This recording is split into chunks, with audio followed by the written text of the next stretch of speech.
Hey, what's up, guys? Sorry about that. Couple last minute technical difficulties, as usual, Par for the course here now. How's everybody doing? What's good? Paul is here. We're changing your name, Paul. He no longer was, he's just is now. What's going on? Hey, Deborah. How did the sale go? Oh, it went fantastic. Um, we had quite a few people in there, actually. Throughout the whole stream. Otis was there, Littlefoot showed up, Collectibles was in there. We had a lot of regulars from the stream, as well as a bunch of random people. It was a good time. My expectations were completely shattered. We went way above and beyond anything I anticipated we would do. It was a good time, and we did very good on the sales. So the collection's just a tiny bit lighter, you know. Don't worry, nothing from the hunts or anything like that. That all has all the hunt stuff is more a little bit more special. That's keeper stuff. But we sold some other stuff that I didn't need to have in my collection anymore. Oh, let me change something here. Having a bitrate problem. The only thing I don't like is that Whatnot changed all of my stream settings, so now having some issues. Let's see if that helps. That should help a little bit more. Okay. I also noticed that I put my trash can in the other room. Give me a second. How are you guys all doing, though?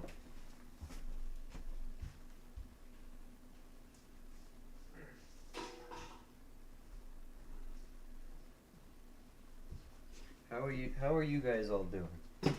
How'd you do without me streaming for a day? Nah, it happens all the time. I know it's not the end of the world. Move my chat over here. Man, still disorganized here. But yeah, Whatnot just completely moved all of my stuff around. I lost all of it. There we go. Changed my settings, moved everything around, but whatever. Whatever, it's fine. But we had a great time. Fantastic. Otis is here. What's up, Otis? Thanks for stopping in last night. Jacob, what's up?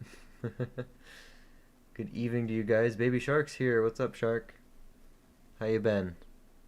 You saw any larger items? The biggest thing we sold were those sets that I had. You know, with the date sets with silver in them. It had the half dollars, quarter, dime, penny, nickel, for certain years. Those were the big things. Actually, I did sell something that surprised me. I finally sold my consecutive $2 bills. Somebody asked about them. The crisp, brand new 2017s. Somebody actually asked about them. And we ended up selling them. And I didn't lose a ton of money on him. I didn't lose any money on them. I actually made money on those. So just a little bit. But that's all that matters. I'm just glad to... I've been holding on to them. And... for no real good reason. So I'm just happy it went to somebody else. And I didn't have to just bring it back to the bank or anything like that. Die chip on the plane. It's not crazy. But there is one. Is that the doubled one?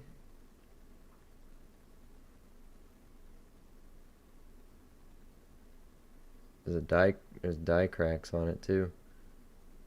Deborah. Right here.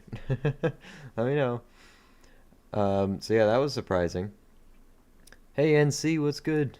Hooty hoot. Was hot today? Oh yeah, it's a... You'll cook outside today. Same thing. This weekend's gonna be brutal, so get ready for that. Ohio.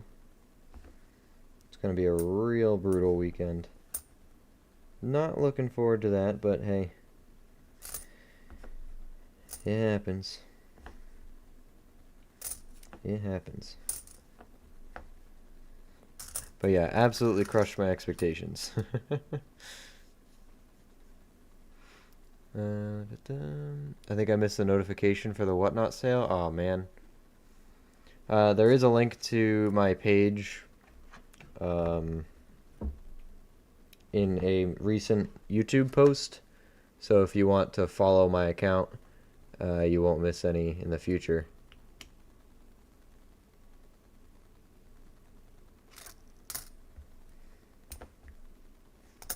But that's okay. For a test stream for a first time, you know,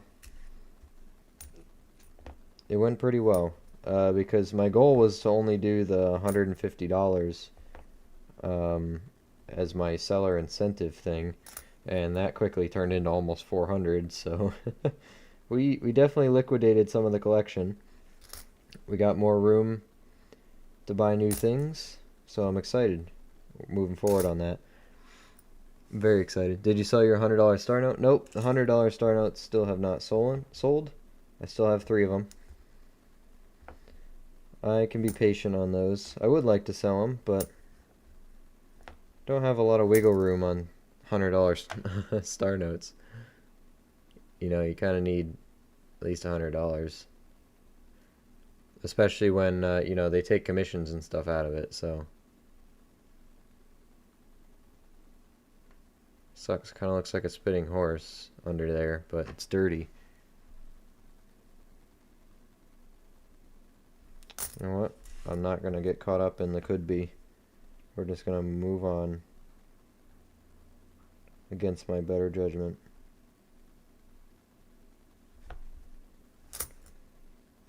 What else we got here? 85. Here's a 21.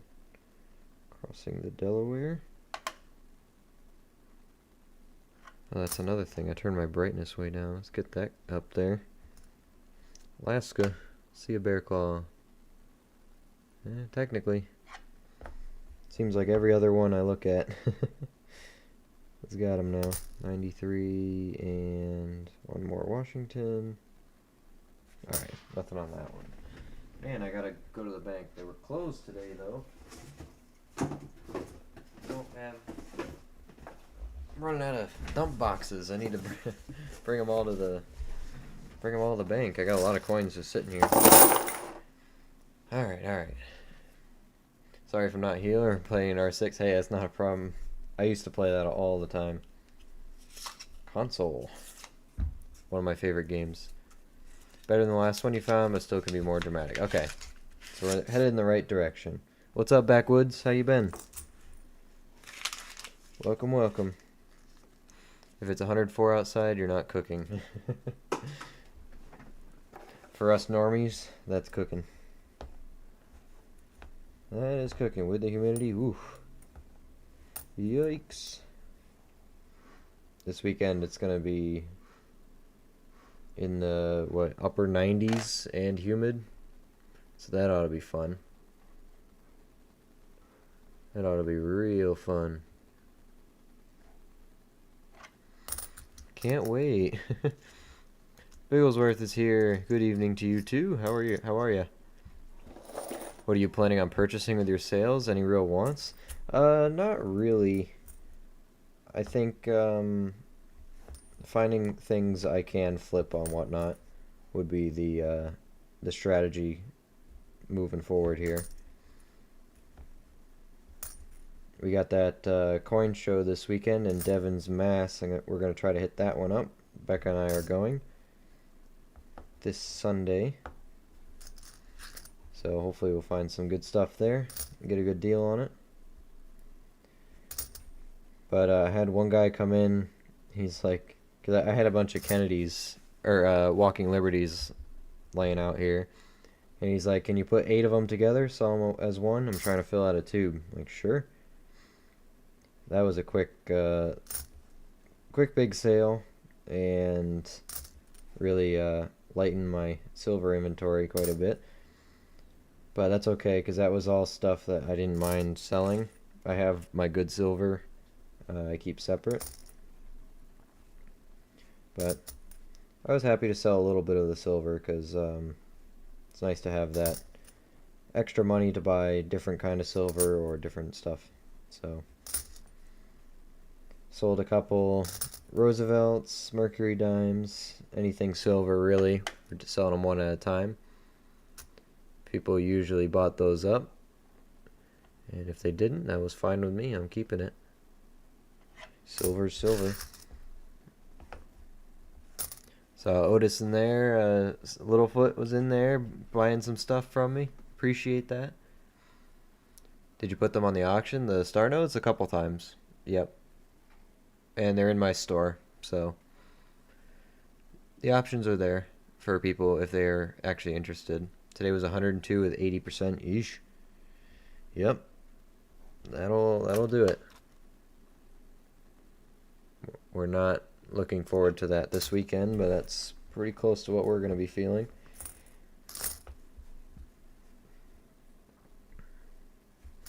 Just went to the store today to get bubble mailers and other stuff for shipping all those orders. I had a fun time. We did very well, and I would definitely do it again when I have some more inventory to sell. So it was nice getting rid of some of the stuff I had for a while, stuff that I started off with that, I got the chance to look at it, I got the chance to hold on to it for a while, and now I want to move on to other things. So it's nice to sell that stuff to people who appreciate it, and not to just a store or something who's going to rip me off on the price. So it always feels better selling it to people who are bidding on it. Like, you can tell they actually do want your item. So they're bidding on it for a reason. It makes them happy. They want it for their collection, whatever it is, it feels different. I like it. Still no non-Canadian foreigns in the pennies. Hey, Southeast, what's good? I saw on the Discord you updating us there. Moved all my coin stuff downstairs. My house is a ranch, so the basement is 3/4 underground and much cooler. I will be hiding there. Smart. Very smart. Sell the junk and buy something nice. Exactly. Oh, actually, speaking of that, I got something that I got a little show and tell moment. Hold on. I did end up buying something recently. I've been waiting for it to come in. The shipping took forever. Check this thing out.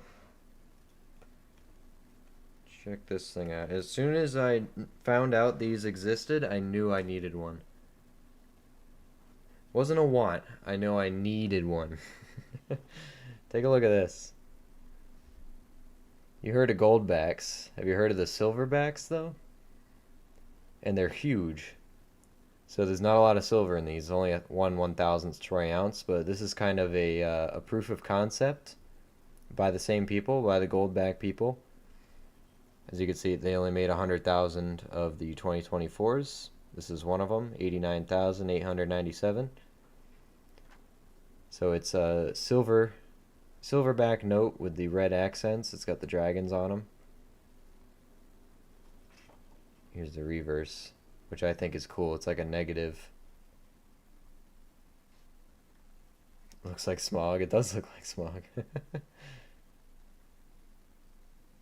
So these are pretty cool. If you buy these graded, they're very expensive.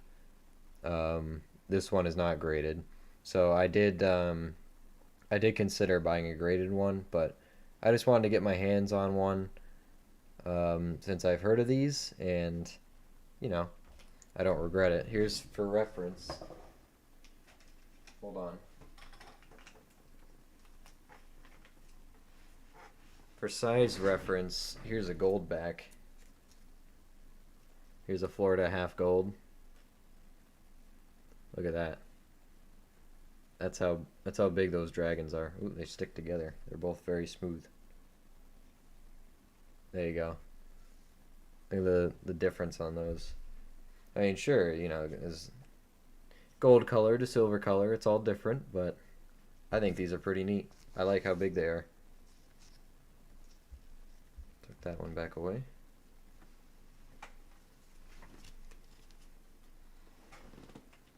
So as soon as I found out these were a thing, naturally I looked on eBay for the cheapest one I could find that wasn't scratched up or anything like that.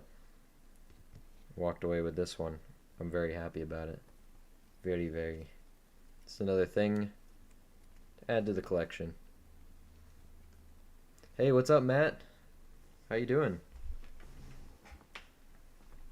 They're a cool idea, but will they catch on? Probably not. It's a proof of concept thing, and right now you pay way more for it than the silver's worth. So if silver is ever a couple $100 an ounce, though, that's a different story. But those would be way too expensive to make for the silver that's in it. Like 1/1000th of an ounce is not worth it. So right now they're just collector's items, um, and that's what I'm treating it as. I'm not treating it as valuable bullion or anything like that. But if this is a proof of concept thing that eventually might take off, I want to make sure I have the early variations of it, right? I, Plus, I just think they look cool. I want one. So this is what we were talking about, right? You sell part of your collection, you buy new stuff that you want to look at, and then probably down the road you'll end up selling that too. And trading it for even newer stuff. So die chip. That one's doubled. We're getting better, Deborah, slowly but surely. Slowly but surely. It's not huge doubling, but it's there. The focus so weird. There we go. I missed some stuff up there. I get all my mailing supplies from the U.S. Post Office for free. Yeah, but I don't ship with flat rate. I know you can get those for free though. I do. I wanted to give people cheaper shipping options, so the little bubble mailers that I use for coins and stuff, they end up being like 30 cents a piece, so I'm not too worried about it. Today's silver closed at 36.27. Yeah, actually, the first negative day for silver I've seen in a while.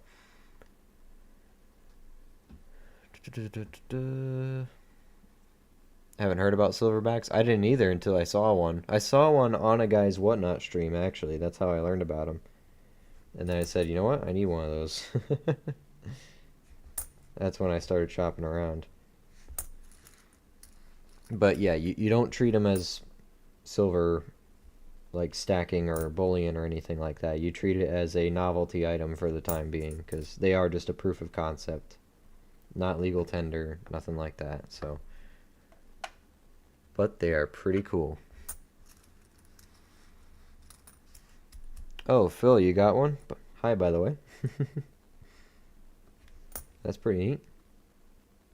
Say there's the red ones, and to my understanding, there's the red ones and the purple ones. So the purple ones were super low mintage and are very expensive. They're a couple $100 a piece for those. That's my very limited knowledge about these, though. Very limited knowledge.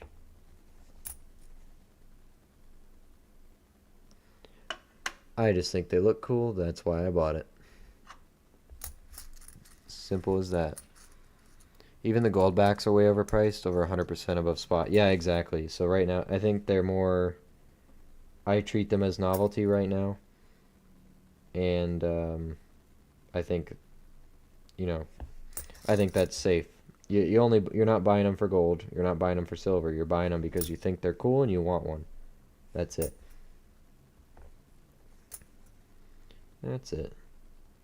It's a nice 98. Too bad I don't need it. 77. A little bit of grease strike there. Don't mind that one though. No thanks. Crazy machine doubling as usual.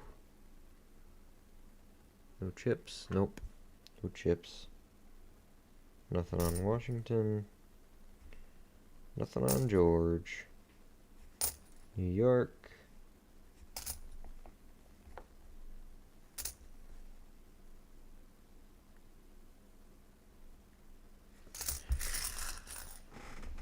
Okay, give my box back.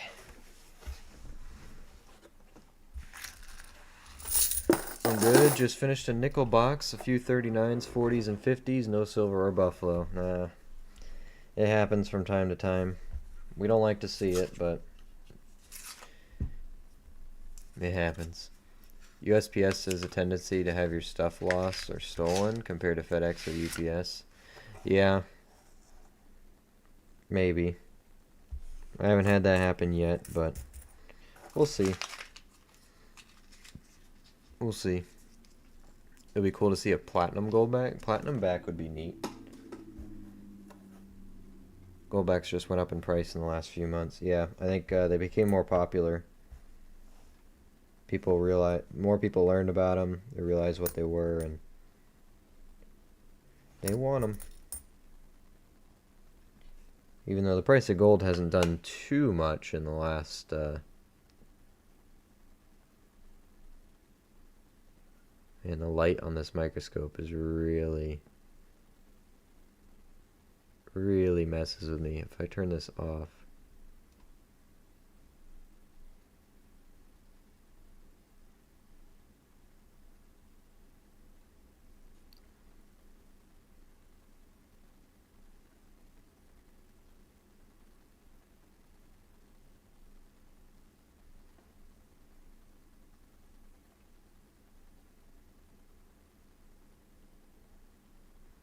am I crazy or is that actually doubled?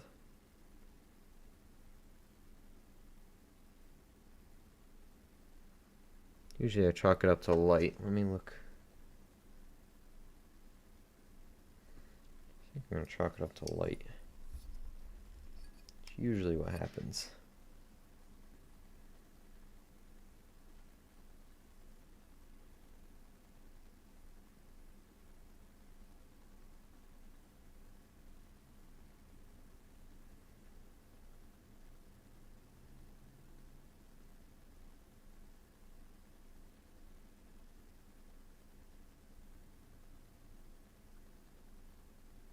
Yeah, probably just a light reflection.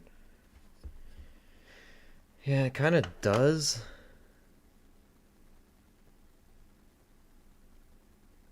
Like over here, you know, obviously that looks pretty aggressive, but it's the light. It's tricky. It kind of does, but it's not. I checked it with my loupe here. Here, let me do no light. Just to check it one more time.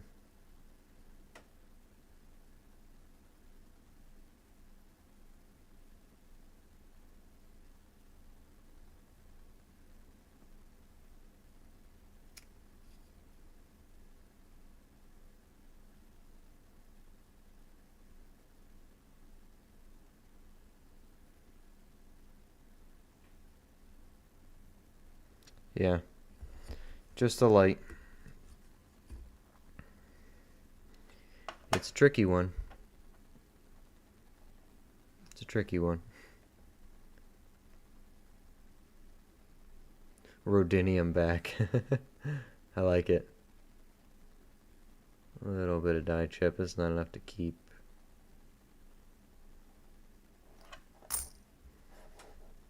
Don't think so.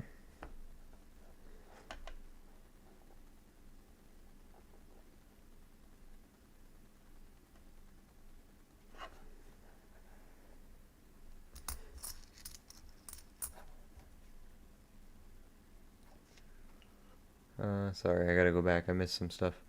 So I think I hit a very rare find. I found a 22 Wilma Mankiller in immaculate condition from my jar with an off center. It's very clear on the Wilma side, and the rim is off by eyesight. That's pretty cool. That's pretty cool. I usually get either a silver or a buffalo every box. Yeah, sometimes you get Sando boxes. It happens.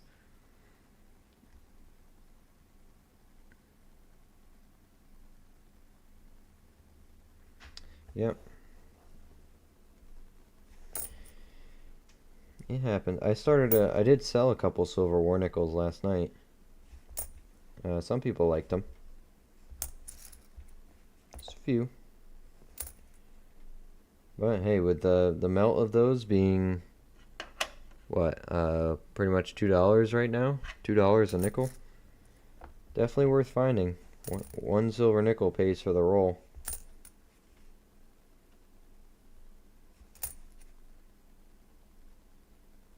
$89 Denver. Come on, let's see an RPM. Nope.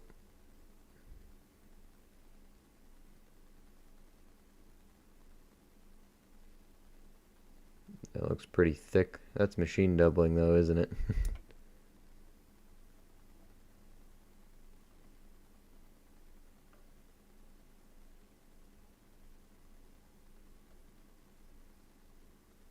That looks like machine doubling to me. Lol, come on, give us a West Point, Philly. Oh, I should probably put a light up here. Maybe that's why I'm struggling to see. Let's try that. That might be a little better. Once it stops shaking. Wow, I didn't die. Is that possible? Salt River, Denver.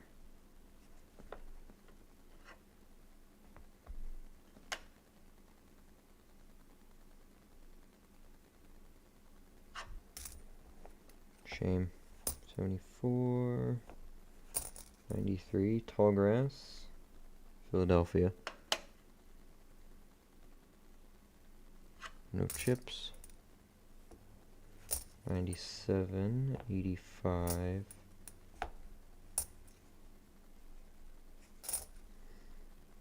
2022. 23. 87. Kentucky. Iowa. Hampshire. 88. 97. Oh no. Hold on to it. It's a beautiful 68. Wow.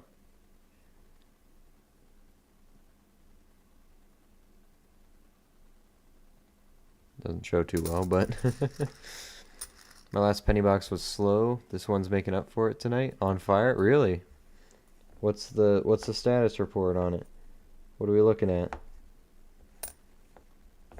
Full rolls of Indians, right?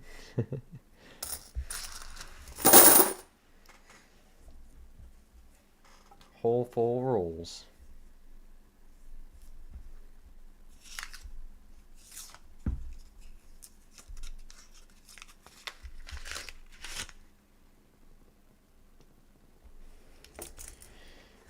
Let's see, maybe the silver streak for Loomis will die tonight. Sad to see it happen, but it might. It's possible. I should say it's more than possible. It's more than likely.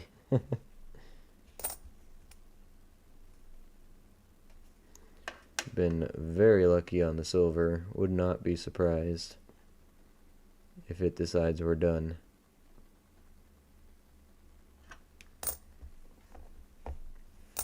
Ohio, Virginia, Tallgrass. I already see the die chip.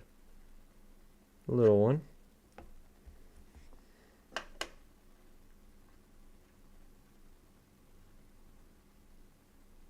Nothing on Edith. Okay. Georgia. 66. Shawnee, Philly. Moultrie. Ozark. Oklahoma. Rhode Island. 82. Denver. 78. 97. Minnesota. No extra tree.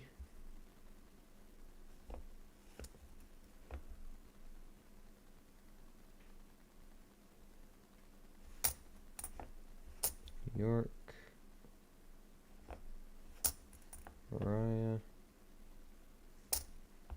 96. 87.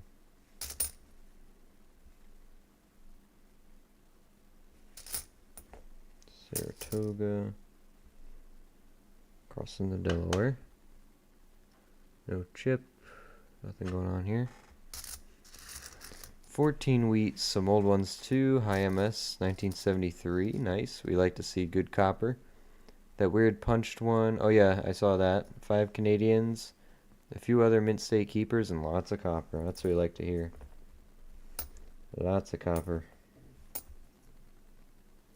83 Philly. Still looking for that 83 Spitting Eagle. Someday.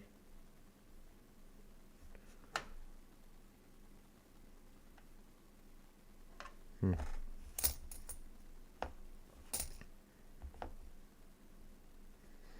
$76.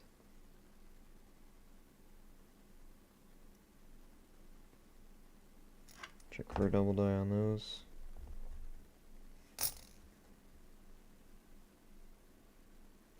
Oh, also, I have to show you guys what I got. I did go to that the little coin show that I talk about every so often. Every third Wednesday of the month, they have this little coin show at a VFW. I gotta show you some of the stuff I got. Some of the stuff I got there, I did sell at my show last night. But while it's on my brain, allow me to pick them out real quick. 1 second.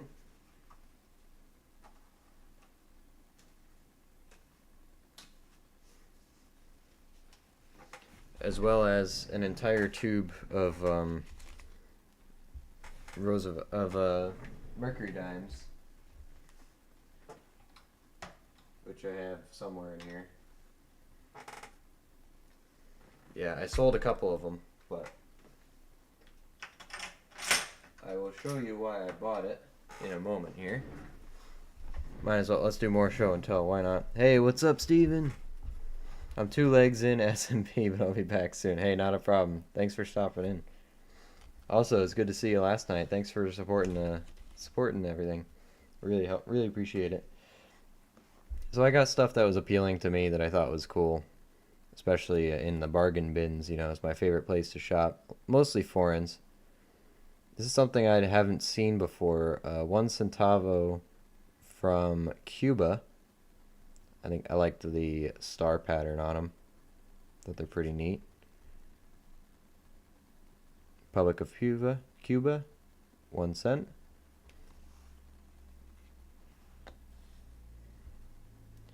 These I thought were just amazing. I got some family history in Sweden, so these are Swedish World War II issues. They're actually made of iron. This is a 1946. I think the design is really cool, and there's good. They're in pretty good condition. It's got the 3 crowns for Denmark, Norway, and Sweden. A little bit of a history reference there for those of you who know it. Really cool designs there. Here's another one. It's a 1936. This is a pre-war Sweden. Got some really cool. Same design, just scaled down. I don't know what these ones are made out of. They might still be iron. This is a 1 ur. Or. I'm definitely going to get a Morgan BU eventually. Yeah, you're going to pay for it. Steven equals Sven. Yeah, exactly. Cool design. And I thought these were pretty cool. So these are just, they're 100-year difference pennies. So you got, for 2001, we got the 01 and the 01. I thought that was pretty cool. And all of the Indians were actually in good shape. So I got that one and the 05. And then I bought the 04 because this Indian looks like it was in immaculate condition. I know it's hard to see in the plastic, but I thought it was a cool idea. So I got a couple of them. Very cool idea. I might try to do that at some point. I was on my way to the coin show in Uxbridge. Saw my way out the door when I noticed the screen door slider to the deck was open 4 inches. Freaking fat cat got out, couldn't get him in.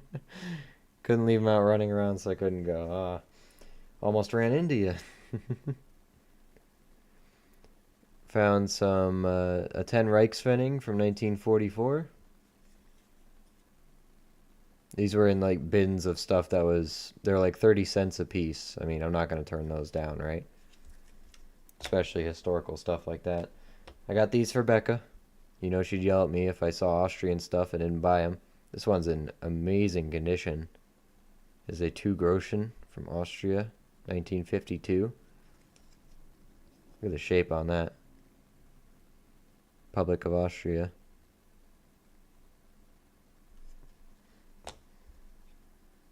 And here's a 1949. Slightly less better condition. It's a 10 Groschen. But, you know, for a quarter,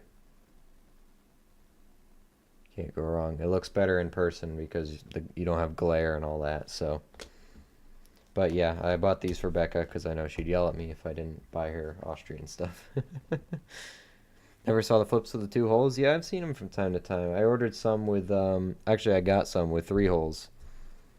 I have some penny ones for 3 holes. Hey, Elstra, what's up? Is this a collection you bought? No, this is from a coin show. Also, I was digging through this guy's foreign bins, and I noticed he had some silver pieces in there that were not marked as silver, so I bought them. This is a 50-cent piece from 1917 France. Most stuff early 20th century in France was silver, by the way. So if you keep that in mind, the early dates, and it looks silver, then it's silver. 50 cents piece. Got nice silver coin for $1. This is another one. Here's a bigger one. Here's a 2 franc for $2. 2 francs, sorry. For $2. Republic of France, 1918. I also bought them because, you know, these are World War I coins, essentially. Here's another one. 1918. This is a 1 franc. But for $1.50, I mean, come on. I forget what the, let me look what the silver content was on these. Hey, Maple, what's up? I did see you there, buddy. How you been? How you doing? Hey, Backwoods, thanks for following the Whatnot account. I just got that notification. I appreciate it. 1918 1 franc. 1 franc. Let's see. Numista is my go-to for looking these up in coin shows. It gives me all the information I really need to know on these. So, they made them from 1898 to 1920. They're 83.5% silver, weighing 5 grams, which means total, which means this is 4 grams of silver. It's probably got $4 of silver in it. And as a reference guide, you can scroll down here, find your date, 1918. There you go. It gives you rough condition prices. I bought it for the silver. I don't care what the condition is, but if you want to, you can. And then the 2 franc, let's do that one. Same year. So we got 2 coins from the same year here. 1918. Obviously on eBay this stuff sells for a lot more than silver price because they got some historical value. Same stuff, 83.5% silver, 10 grams. Again, that's well, that's pretty much $8.30, $8.50 in silver for $2. These are heavy, so if you're just going off silver content, that's not bad. The 50 cents, that might be closer. Let me just check it. 1917. 50 cents. Yeah, I had all the searches are saved. So this is what I do when I'm at coin shows. I'll just sit down at these bins. I get my phone out, and I'm shameless. I'll look it up right in front of them. I don't care. Here we go. 50 cents. 1897 to 1920. 83.5% silver still. 2.5 grams. So yeah, there's just over $1 in silver in this pretty much. Because 83%, yeah, if we just say it's $2 in silver, so, but still, that's a make money, and it's historical, and it's not in bad shape. So I would keep these because these are World War One coins, so these are a personal collection buy for me. Personal. 88% silver for $2. It sounds good. Yeah, exactly. What's the app you're using? It's just a website, Numista. So what I do, I'll show you. I just type in the coin I'm looking at, right? And usually NGC is right at the top. Then it has the listings from people. All you do, usually the top three options, Numista is one of them. Just tap on them, and there you go. You got all the information you could possibly need, and it tells you the composition right there. So you never have to guess if something's silver or not. As long as you got reception at the coin show, it's as easy as that. So definitely use Numista. It's a great resource for foreign stuff. And then I use Coinflation for American stuff if I don't remember, but that stuff's pretty ingrained in my head by now. So those are the silver French stuff I got for cheap. How did the whatnot go last night? It went fantastic. Way above expectations on that. Way above. How do you spell the website? Numista, Numista. Like Numa as in numismatic. Yeah, and Numista. Saw this Canadian. This is a 1967 silver quarter. It's got the Puma Bobcat on it. Which one? Um, this was in a bin that was 40% off, so I got this for $6, which is just about probably the melt value because these are 80% silver, I believe. Or maybe it's not. I don't know. Let's look this one up. Numista, yep. Let's look that one up because I don't know. I thought most Canadian stuff was 80%. I guess it is 1967. Let's see. 1960. So this is how I do it. I just start typing it out. 1967 Canadian quarter. Numista. And there's the coin right there. Yeah, 80% silver. The weight is, it's got 5 grams of silver, or 5 grams of weight, or almost 6. So we'll say it's like 4.5 grams of silver. And then, so yeah, it's like $4 or $5 in silver. But I bought it because I don't have this design yet. And you can see there's some cool toning color going on with it. But again, this was 40% off, so I got it for $6. I didn't seem like a bad deal in my book. Clearly, they didn't really know what was in this, so I count that as a win. Any kind of silver is good silver, right? But the whatnot went amazing. We crushed our goal. I was only gonna do $150 in stuff, just for the sign-on bonus thing. So that's what was going to be my cutoff, and that turned into almost $400 or something. Saw your face reflection on the phone. Now I know you wear glasses. Oh well. Yeah, I need glasses to see. I don't wear them during the day at work, but my eyes strain when I drive if I don't wear them. And then when I'm looking at small stuff, I need to have my glasses on. But I look hot either way, so it doesn't really matter. Numista is half wrong about the 67. Oh, so it's not 80%? You're saying 65?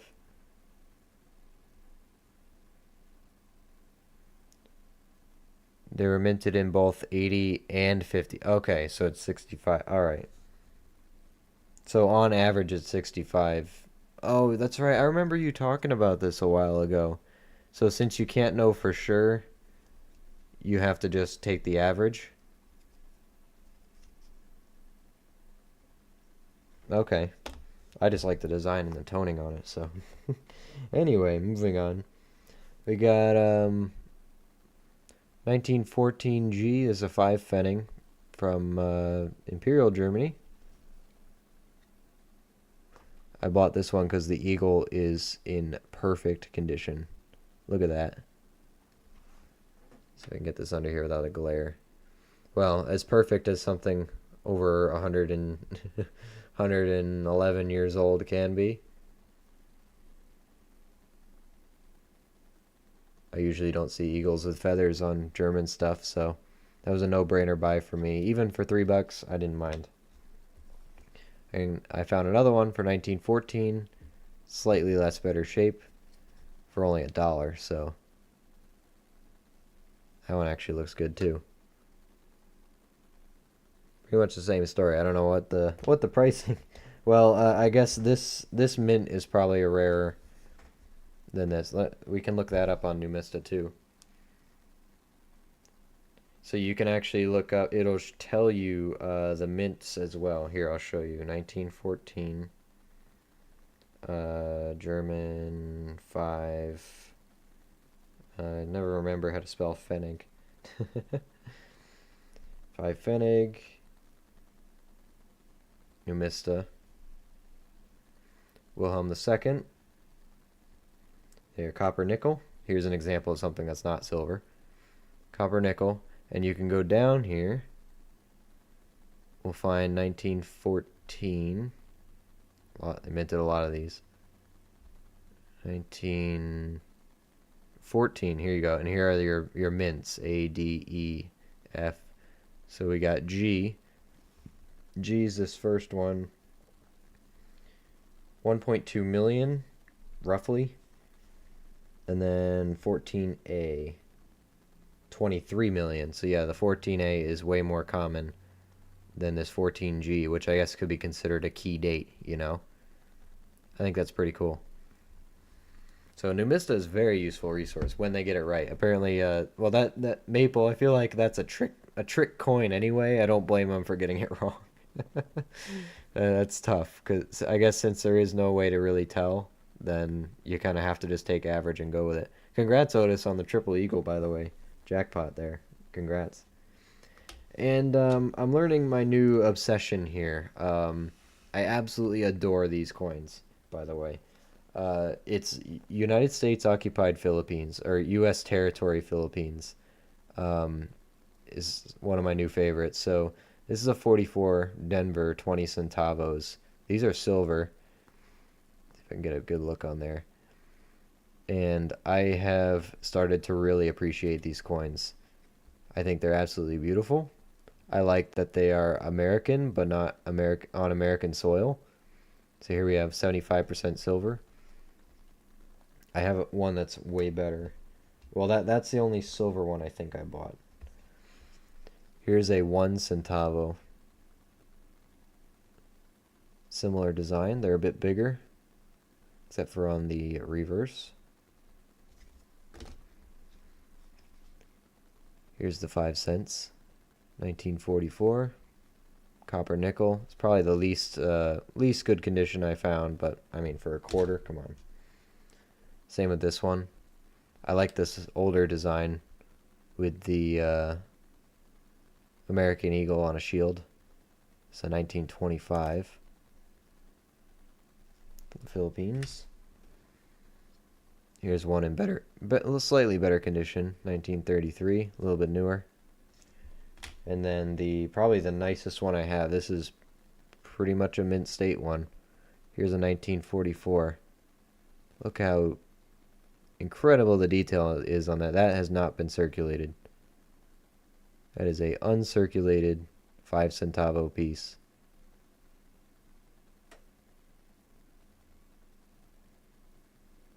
Could look at these all day now. Got the volcano in the background too.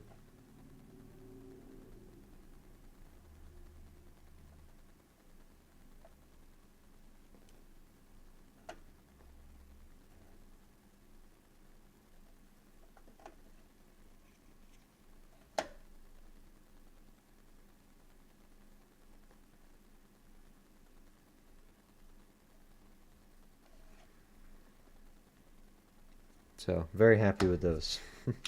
I gotta get a Philippines book.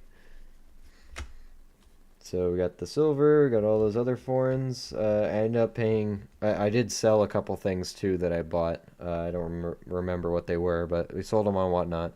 Um, I did sell a bunch of them, but I paid like $18 for all of it. So I made bundle deals. So more than happy to have nice cheap additions to the collection, all from one spot. And I got a couple hours of entertainment out of it, just sitting there flipping through stuff.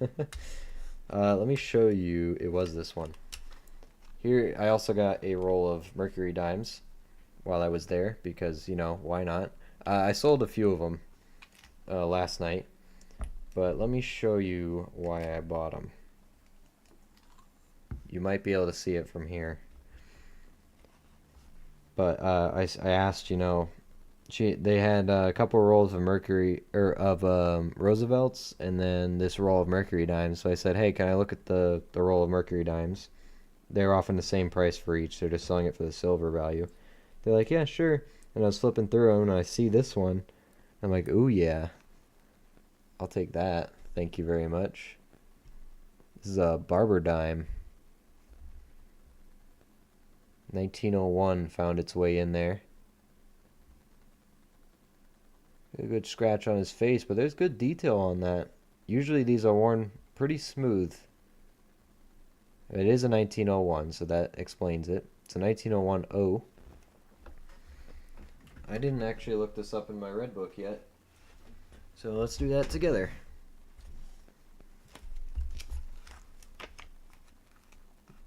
Dimes. Because you guys remember last time I bought rolls of a roll of Mercuries. You guys remember what some of the stuff I found there. So some people just throw coins in. So this is a 1901 O. Oh, you can't see it. Sorry.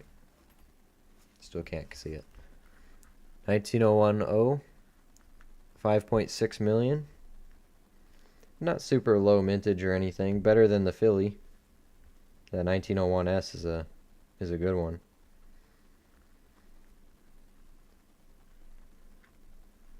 I forgot what O is. Is it New Orleans? New Orleans?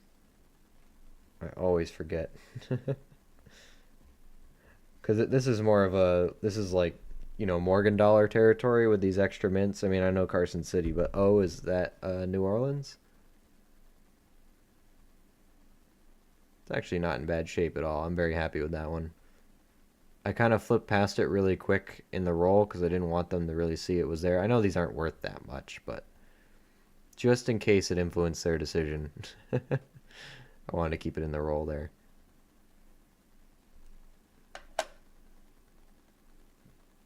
Yeah, there's still leaves on that thing. Very nice. 19010. Could probably pass it as very good or F12. It's definitely at least G4. Could be worth a couple bucks, but yeah. So that was the main attraction I saw in there. I did look for more 26 San Franciscos. I didn't find any. Here's a 26. No mint mark on this one. I think the 26 Phillies are normal. Yeah, 32 million. Nothing on that one. That's a 42. 25 Philly. It's a normal one. Here's a San Francisco, but it's a 43S. Nothing in those.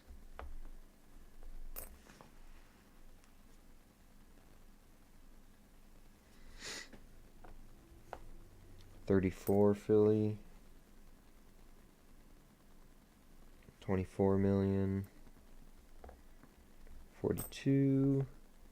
There's also, I know there's errors, so 42s I actually have to look at because you got that 42 over 41 potential for a good error. Is there a photo of it here? Oh yeah. So it's pretty obvious when you got it. This one is not one. But that would be a nice pickup. That would be a couple $100 of coin right there. So we'll look for them. 45. There's a 27, 44, 38 Philly, 22 million, 43 Philly is nothing on those. 43 Philly is a very common date. 45, we got a Denver here, 42 Denver. This also has the potential of having the 42 over 1. Not today. 42.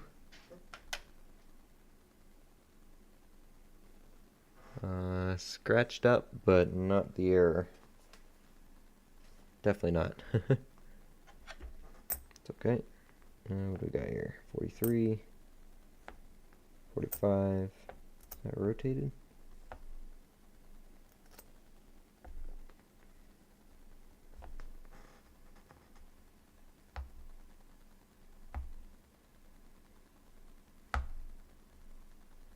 Do I just suck at flipping stuff? Yeah, I do. 43 Philly. 29 Philly. Not that one. I want the 26, right? Yeah, I want the 26S. I don't think there's any low mintage stuff. I mean, the 34 Denver's better. 31s. 31, any 31. Yeah, any 31. 44, 40, 44, 29, 44, 25. How ironic. 25, they made 25 million. 45, 42.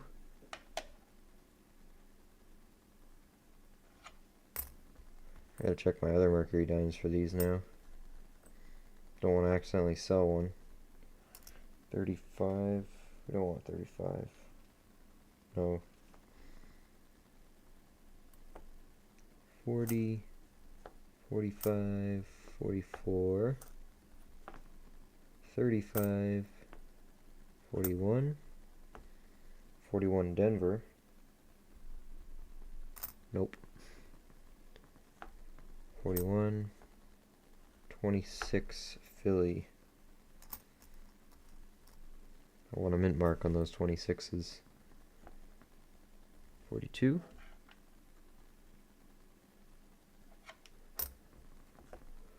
42.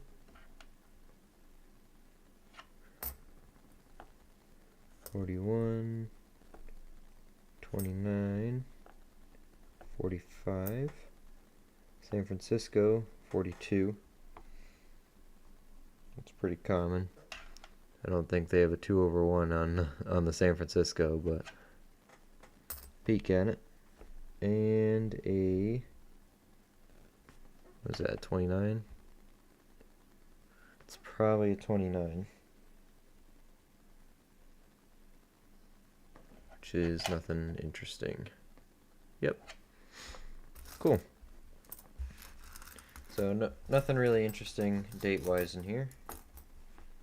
But did have the barber dime, so we're keeping that one out. That one will be key. That one will get flipped up. Because I don't really have many, or really any barber dimes. And especially not any in that condition, so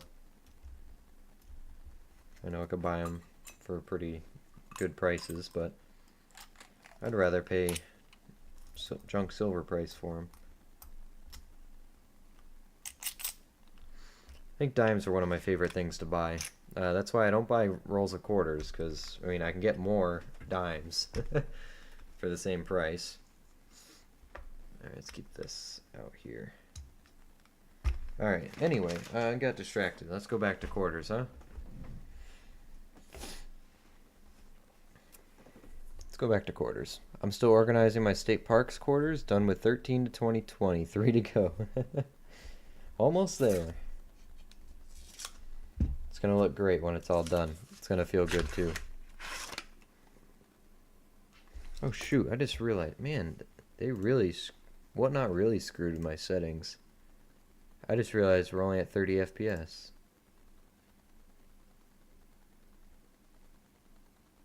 Uh, Shoot, I can't fix that. I'm sorry, guys. Next stream, I'll have to fix that. Is it annoying at all? Just like, is the video okay? I don't like that it's in 30 FPS. I just saw that in the corner of my eye. I'm like, oh shoot. Yeah, OBS is that Whatnot. It forces you to put all these settings on, and I don't like. And until I can find out how to save two presets, I just switch back and forth.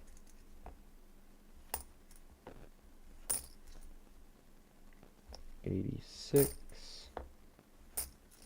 comma.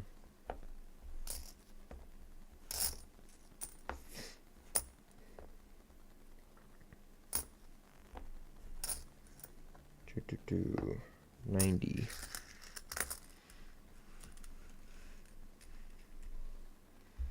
I wasn't gonna say nothing. Oh man. Oh, I don't like to hear that. It won't let me change it while I'm live. That's really annoying. I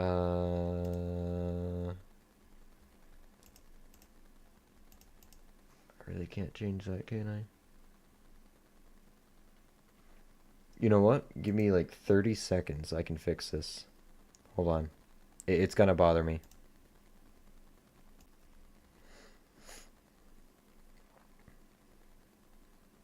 Okay. We're back. We're back. We're back. We should be at 60 FPS now. Everybody good? We good? Hopefully we're good. Hopefully we don't lose too many people on that one.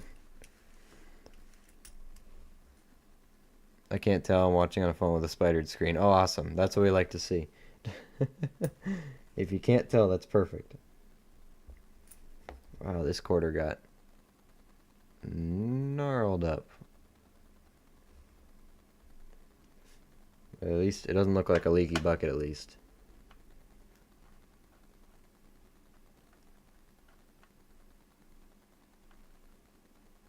Yeah, okay. At least it's not a good one. I was talking about the quarter search. Your video is fine. Oh, okay. Hopefully it's not a bother that I go off on tangents and, you know, look at other stuff. Hopefully not. Bats, Philadelphia, Massachusetts. Anything for us, Edith? Nope. Came back home a loser. L on my forehead. Oh man, what happened? Welcome back, Littlefoot. What happened? No cigar with SNP?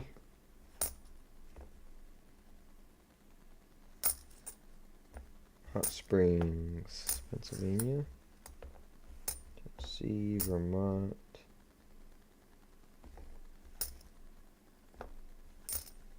'74 and Massachusetts.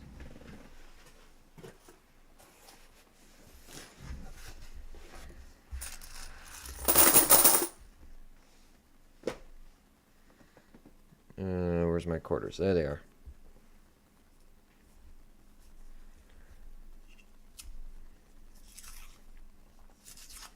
You're at stacking and packing.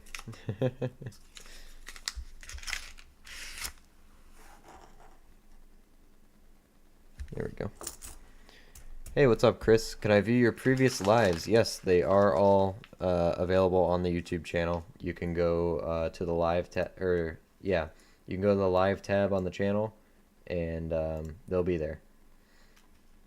You can watch every single live stream we have done this entire year. It is all on there. It's good background noise. I know some people have my stuff on while they do chores and whatnot, which I really appreciate. I don't think I'm that interesting to listen to, but for some people I am, I guess. But yes, every single live stream is available on the channel. I take a little bit of pride in that, you know. There's documentation of everything we've ever found. Alaska. It's not labeled too well, you know, they're not really sorted too well as to like what we find during the stream. You won't be able to tell by the title usually, but it does at least organize it into what coins we're looking through, or what we're doing, like going through around coin shows or sorting a collection, whatnot. So it's all there though. Oh, did you guys lose the stream? Hello? Hold on. Hold on.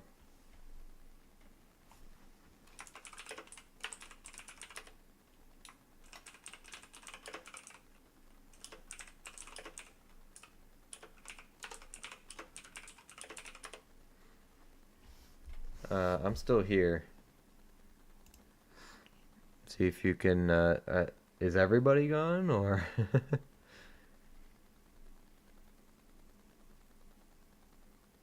Let me see. Still here, still back? Okay. I'm sorry about that. So I did end the stream like 5 minutes ago to reset the video quality, but I didn't, nothing said I was down on my end, so that was weird. You need to give us all 1,000 coins for the trauma caused by ending the stream prematurely. All right, I'll give you some apology points. How about that, huh? No storms in the area. I think is when I reset the video quality. Is it still good? Because it's all green on my end. Everything says it's working.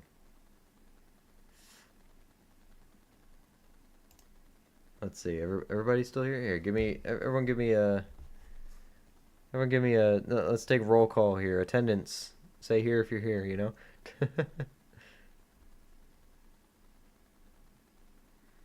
Let me know. Did I lose you guys? Like an STD, you can't get rid of us. Exactly. Oh, good. Alright, yeah. So Chris never lost it, huh? So some people lost me, some people didn't. Everything's still good? We're all here? Okay. So those of you who are here, we're going to add you some points. There you go. There's 1,000 for everybody watching, just as a thank you, you know? Everyone should get their 1,000 if you were currently in the stream. So spend it wisely. And by that I mean put it all in red. Everything's still good. Okay, so we lost a couple people. Hey Richard, what's going on? Good to see you. Everyone's here. You got Man, Steven, your gambling habits aren't paying off. You got nothing. Nothing. Is he live on YouTube or is he on whatnot right now? Spinning wheel. Yeah, I got cleaned out on spinning wheels. I haven't won anything good when I bid on those. At all. Nothing at all. What's up, BH Ringer? How you been? Welcome, welcome. Now I can gamble them away. Yeah, exactly. Y'all can just ruin it. I got chat and a repeated opening of a roll. Oh. You didn't get any coins? Check it again. Are you sure you didn't just spend them? No, I don't think so. Hold on. I'll give you points. Where are you at, Bagels? Where are you?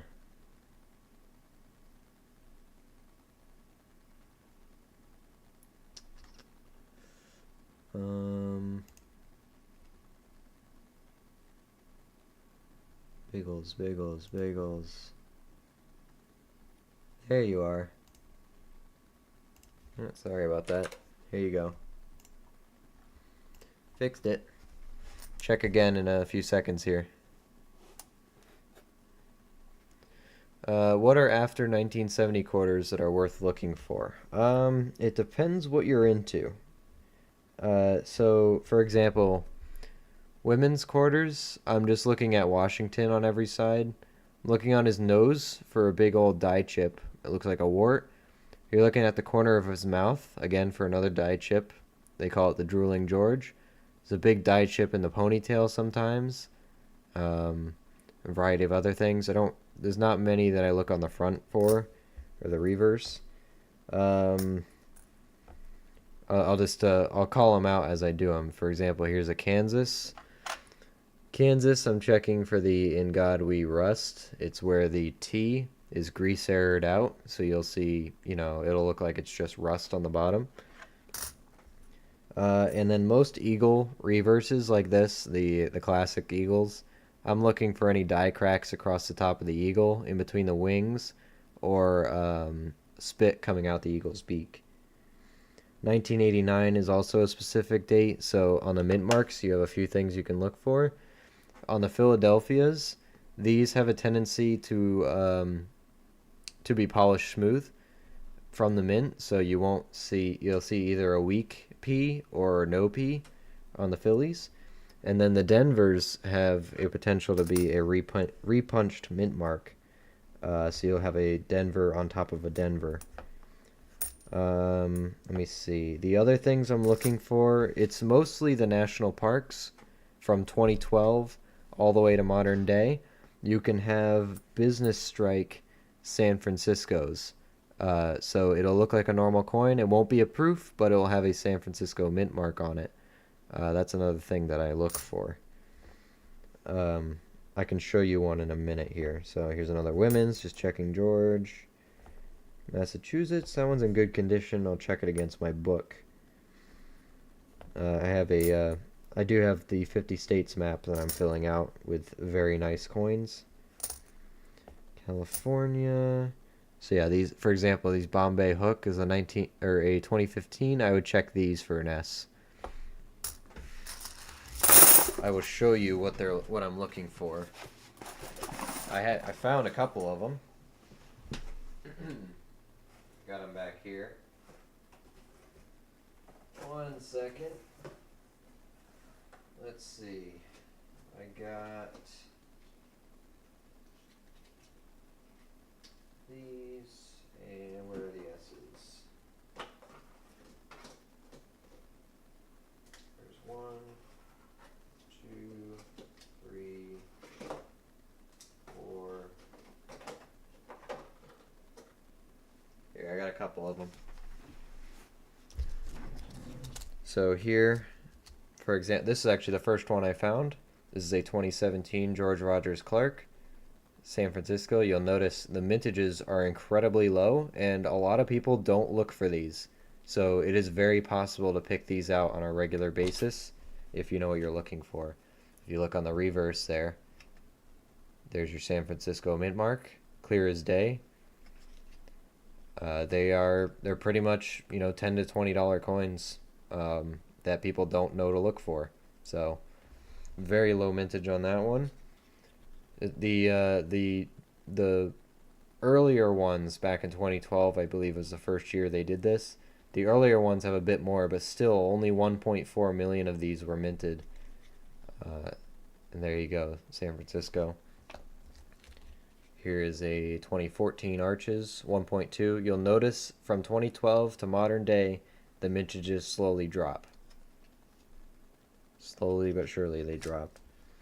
And here's a 2016. Again, it dropped again. 2016 Teddy Roosevelt. San Francisco. So that's a revert. No, it's not a proof reverse. It's not a proof at all. These were business strike San Francisco's. Or just the normal clad San Francisco's. Not proof or anything like that. They look like any other quarter. They were only put into collector sets, I guess, so to speak, because there's no special finish at all. It's just a normal quarter. Whoops. It's just a San Francisco punched coin that is not a proof. Yeah. Also, 2019 and 2020, you probably heard of these. You want to look for the West Point quarters. Again, they are 2 million minted for each design. Here's a Fire Farm 2020. You can see the West Point mint mark there. Privy mark over here, V75. Actually, this is marked wrong. This is the one I have to fix. This is a 2019. This is the first one I found. A River of No Return. West Point. Again, these are 10 to 20 bucks. No, I thought the face would be over. Yeah,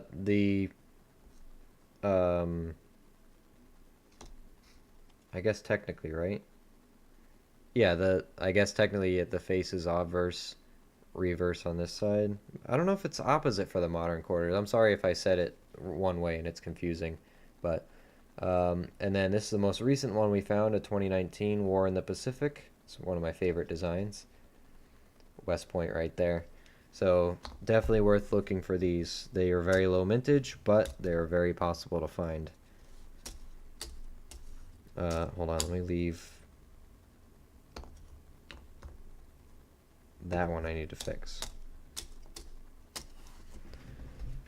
Yeah, so sorry about that. If I said that wrong, I apologize, but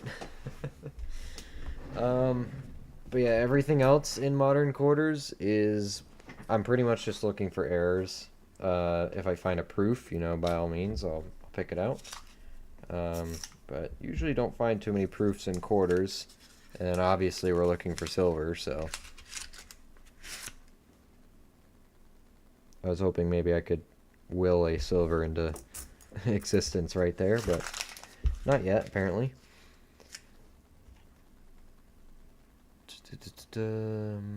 Everyone's back in, Good, good. I think I may have missed it. Are 25 nickels worth keeping? I have only seen one, so I keep it because it's new. I don't know what the mintages are. I have no idea.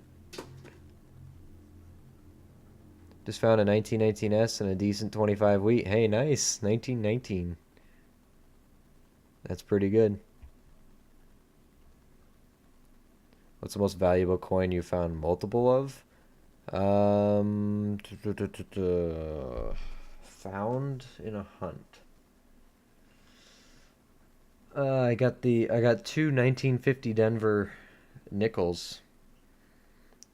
1950 Denver is the lowest minted Jefferson nickel. It gives a lot of collectors a hard time. I'm not entirely sure how much they're worth, though. They're like, yeah, I don't know. From hunting, most valuable in like one box, we had a box with a ton of silver half dollars in it, 90 percenters, bunch of walking liberties, and a Benji. Honestly, I think the West Points and the San Francisco quarters, those are probably the most valuable that I found multiple of in terms of a market value. But I usually don't sell anything I find that's that good. I'll look more for repates. And then I'm not counting, by the way, silver quarters or anything. I found those, we found silver war nickels, we found silver dimes, silver half dollars. So I don't think you can really count those, but because they're worth.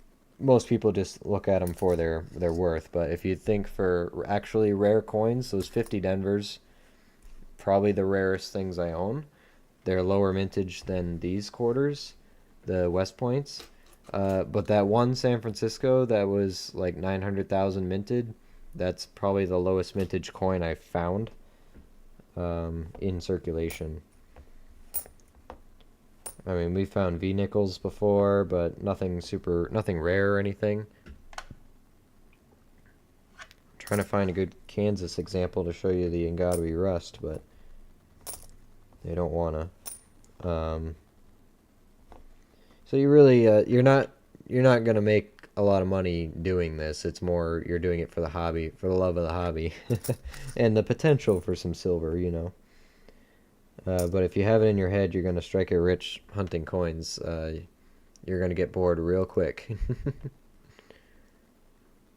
But yeah, we found valuable stuff from time to time. This one's not necessarily valuable, but this is what we got last stream. In the first half of this box, we got an Idaho gold-plated quarter. But again, the gold plating's so thin on these, it's not really worth anything, but it's another cool find, you know? Makes you feel like you made a bunch of money. Hey Luke, if I wanted to send you a few things, should I use the return address in the envelope from the giveaways? You could do that, but I'm going to be opening a P.O. box probably tomorrow. Yeah, I'm sorry. I do go back and look at your stuff. Yeah, I see. I'm gabbing here, but um, I'm probably gonna be opening a P.O. box tomorrow. If you want to wait until I have that, that's fine. Otherwise, you can send it to the return address. That's fine. I will still get it. So either way, it works for me.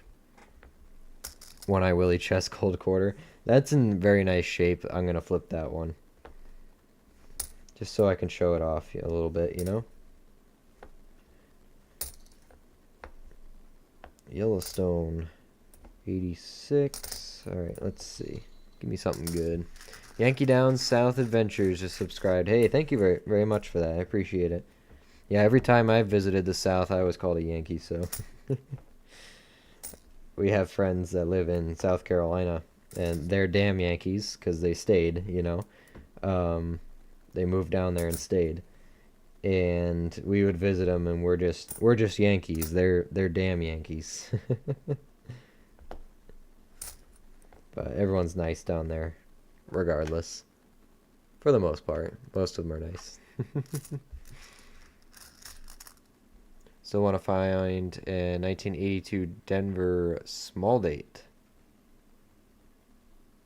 82 Denver small. Oh, are you talking about pennies, or is that a quarter variety that I don't know of? Too good for Willie. Yeah, exactly.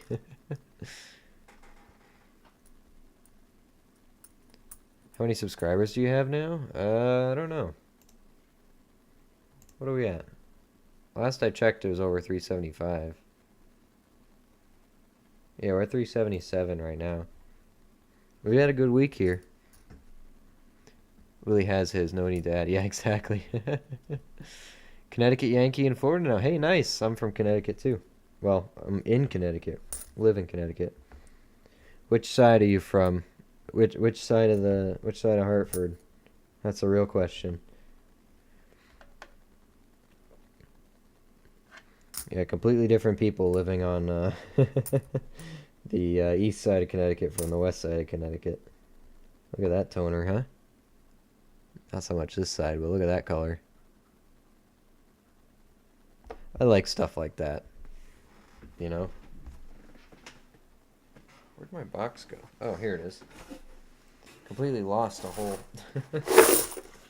whole quarter dump box.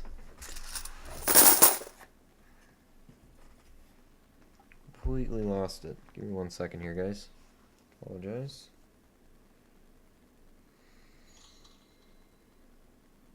Hey, Cal Capone just subscribed. I appreciate it. I love the name, by the way. Thanks for subbing. Hope you're enjoying your stay.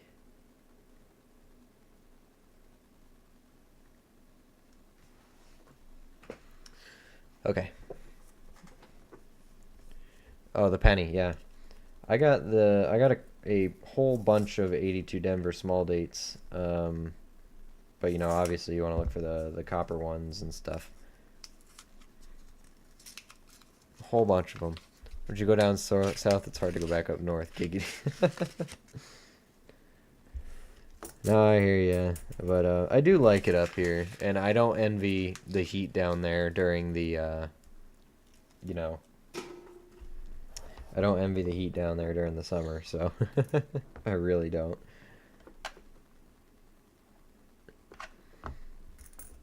Not at all, because we went to South Carolina in January. It was the most perfect 60-degree weather ever. We're out there in t-shirts, and our hosts are out there in jackets and coats. It was great. Uh, Here's one of the things I'm talking about. Why I look at the eagle reverses on all the coins. You can see that die crack from space here. Look at the eagle's head over to the wing. You can see that very clearly. So that's why I always check these sides. Die crack right from his beak, through the wing, under the D, through the D, and right to the edge. That is why I check these. And this one's actually nice condition. It's a 1996. And does it go to the other wing? It does not. I have some that travel all the way through. Some have die cracks down in the wreaths. I can show you some other ones that I have found, but this is a good example of one. So that's one of the things I look for on those. I know not everybody does die cracks or anything, but I do. Dan McCumber just subscribed. Hey, thanks, Dan. Hope you're enjoying the stream. I like the last name there, too. Some people just have good last names. I don't. I got a boring one. But hey, it's the one I got. Nothing I can do about it now.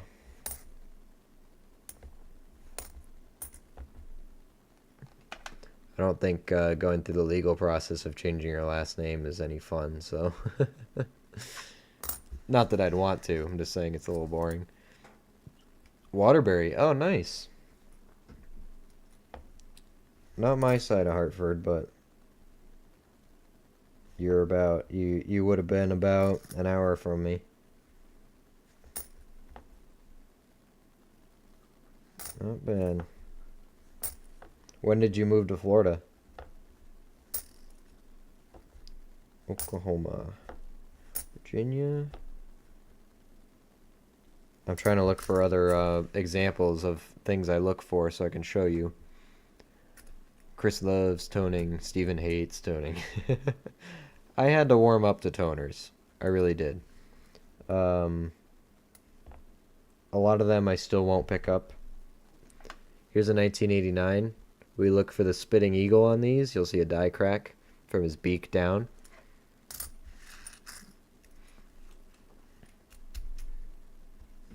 What did Otis find? What am I missing here? Did Otis say something I missed? He said put a picture up. What are you taking a picture of? What did I miss, guys?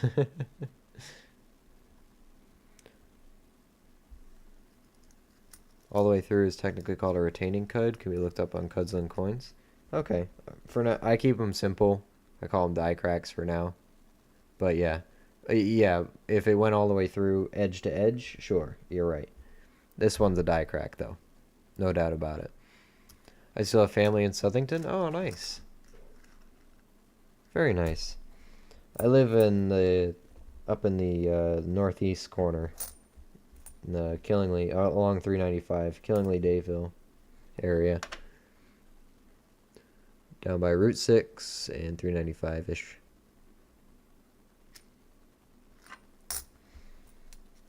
Used to live way up in the corner. Shoved right up in there.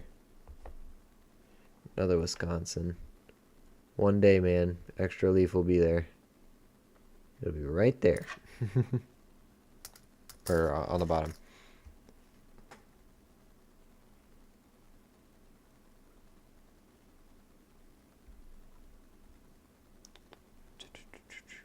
Ended up with a dull last name, but I used to have an extremely German one, so that everyone mispronounced, so there are advantages. I don't know, I feel like I'd want a last name that is incredibly hard to mispronounce, or easy to mispronounce, because I'd like to see all the different ways that people would try to say it, you know, and mess it up. Maybe that's sadistic, I don't know. Is it? I don't think that's sadistic. I just think it's funny that other people would struggle to say my name. Nothing. What happened? Look up to my last comment. Did I miss something? I'm sorry. In 1999, you've been down there for a good chunk of time, huh? You have a toner with a DDO and a repunch mint mark, or is it a die crack with a DDO repunch mint mark? Which one are we talking about here? Oh, the 1982. Does everyone still drive stupid out east? When did anyone not drive stupid? What makes you think they'd stop, you know? Yeah, people are. You still got your mass holes, you know. Even, well, people in Connecticut suck at driving too. Everyone but me sucks at driving. That's what I've found out. Nobody wants to commit to anything anymore, you know? When I make decisions while I'm driving, I make that decision and I stick with it, right? You got all these people who can't make up their mind, and you can see it in the way they drive, right? Drives me nuts. I'm not saying I drive aggressive or anything, but when I make a decision, I stick to it. Go for it, you know?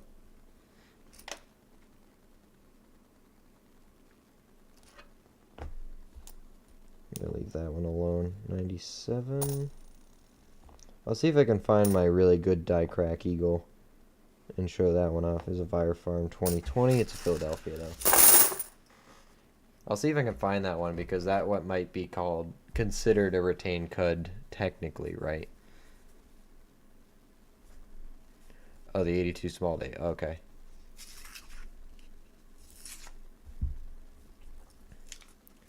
Florida highways are like Mad Max meets GTA 5.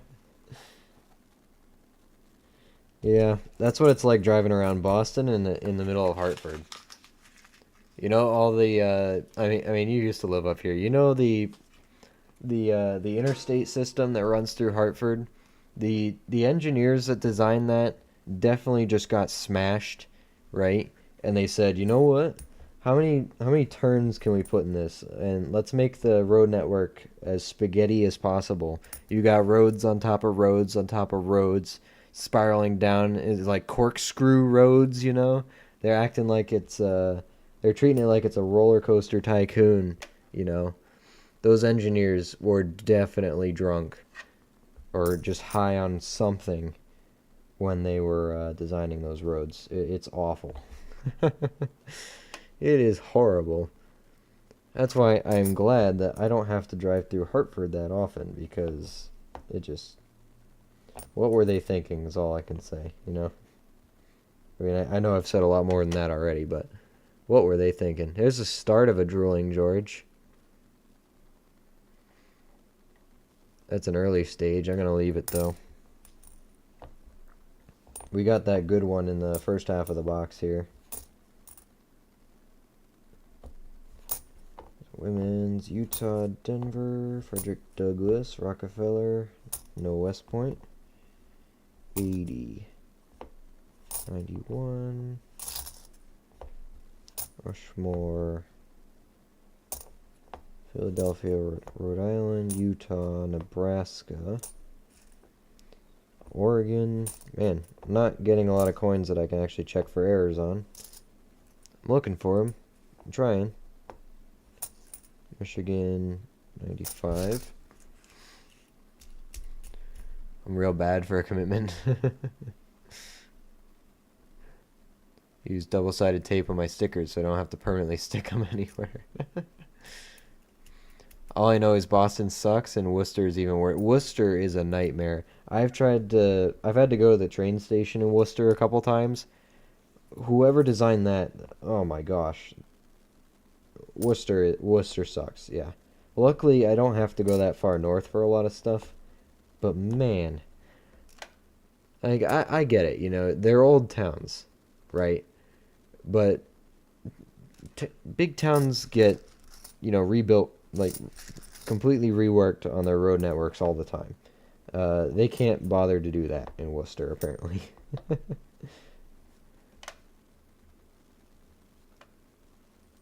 They can't bother. I guess technically, when it comes to like road layout, Boston isn't that bad, you know, for the main roads and stuff. I mean, you got that huge tall bridge above Fenway that is always jam packed. Um, that's a good die chip on the Edith one. You see it on the A there. I'll keep that one. That's a good enough one.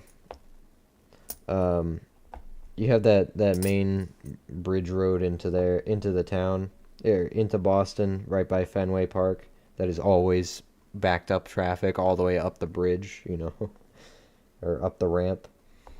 Um, but I guess really the Boston layout isn't too bad. It's just there's always traffic, you know. It just sucks. I've been with Red for 27 years and we're not married. I'm bad at commitment. Woosta. Yeah.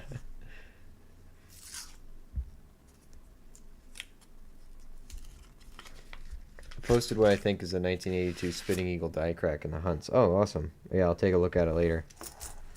We'll see what you got. Absolutely terrible. Controlling Joe Biden quote.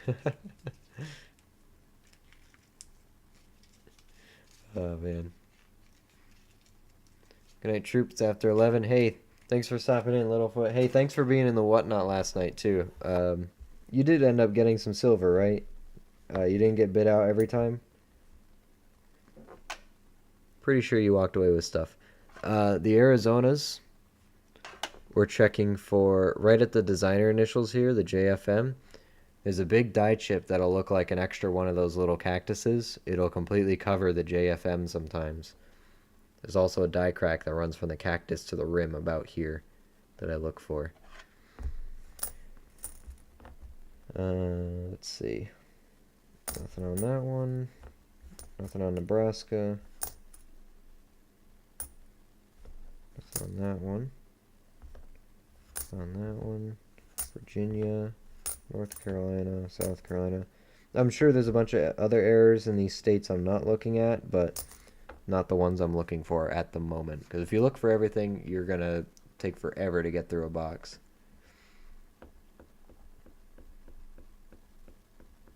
Boston isn't that bad if you drive around it. Yeah, exactly. If you don't go in Boston, it's not bad.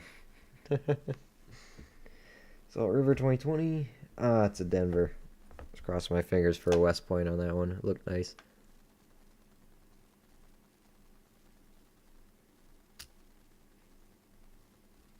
That's not doubled, is it?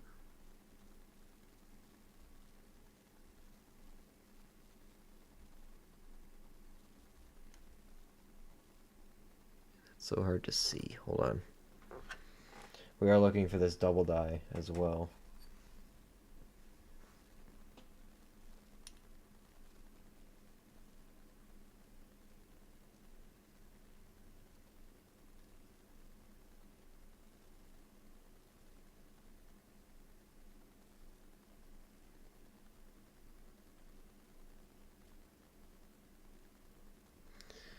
Man, these are tricky. It kind of does look like it's doubled. I was looking at the O and the D in God. I don't think it is. I think it's still the light playing tricks on me. But man. Problem with Boston is the amount of one-way streets. They all seem to be going the wrong way. I can see where I want to go, but I can't get there. Need to be born there. Yeah. I just don't go to Boston. That seems to work for me. Last time I went to Boston was for that Motley Crue, Joan Jett, Def Leppard, Poison concert I went to at Fenway.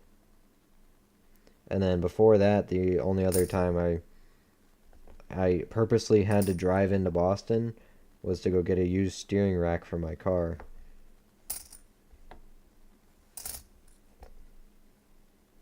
Because some shop had it for dirt cheap out there, so I had to go drive out there to get it. I think it's not bad. It's like an hour and a half drive. It's not awful. You can do it in 80 minutes if you really, really want to. Fire Farm, that's a Philly. Salt River, Philly as well.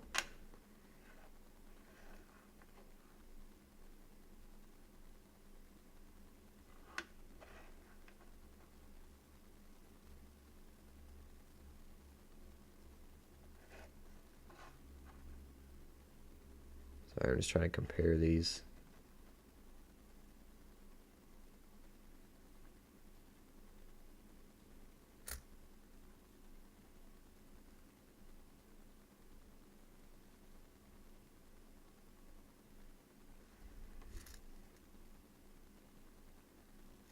I don't know. It's a tricky one.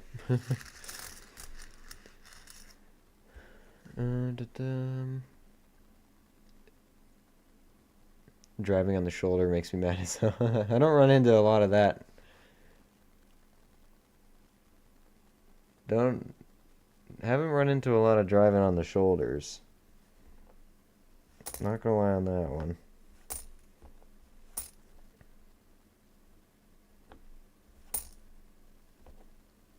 My big gripe is four-way stops, right? You got a four-way stop sign. The rule is, right, the order that you get there and stop is the order that you go. It's not that hard, right? You just keep track of when you got there.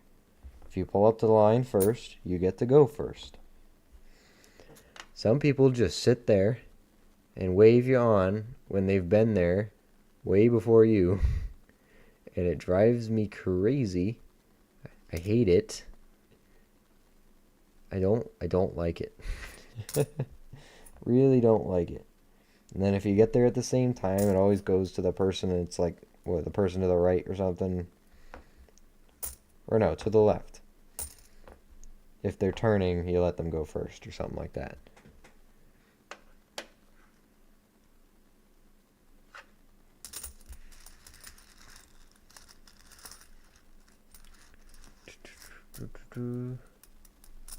I question your choice in concerts. Hey, I wanted to see all four of them, before more of them die. So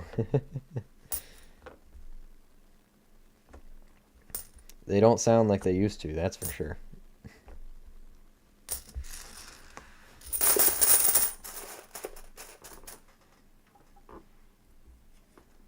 Bostonians pass on the right in the berm, then cut in front of my 80,000-pound vehicle and slam on the brakes. No turn signals, no warning. Yep. Welcome to New England.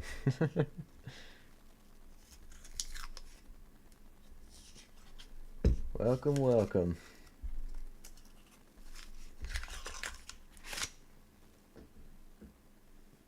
Stop with the political stuff, or I will chime in.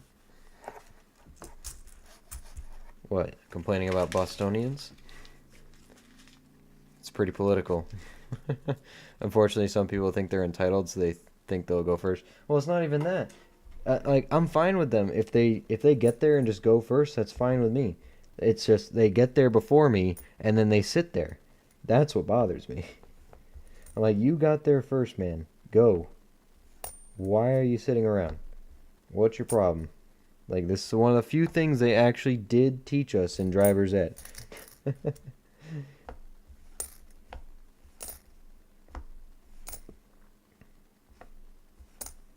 Minnesota, here's another one we can check for.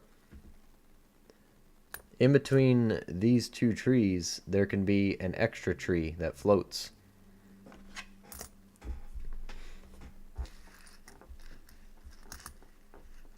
Joan Jett, yes. Musically crew, but Vince is terrible. Billy Idol still sounds good. Yeah, I don't mind Billy Idol. I listen to a couple of his songs on playlists. Here's an 89 Denver. There's a chance to look for a repunched mint mark. That is not it. Check the eagle still.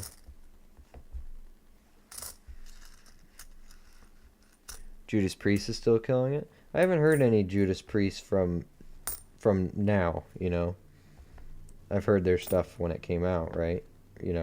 Well, not when it came out, but I've heard the actual album music, But I haven't heard them perform recently. Just get rid of that one. So I don't know what they sound like now. That's a good one. Good die chips on that one. 83 Denver. Just check the eagle. As a hockey guy who roots for Montreal Canadiens, I hate Boston. No other reason but for hockey. It's understandable. I'm just not a big city guy. It's not my thing. Just I don't feel safe in cities, so they make me uncomfortable.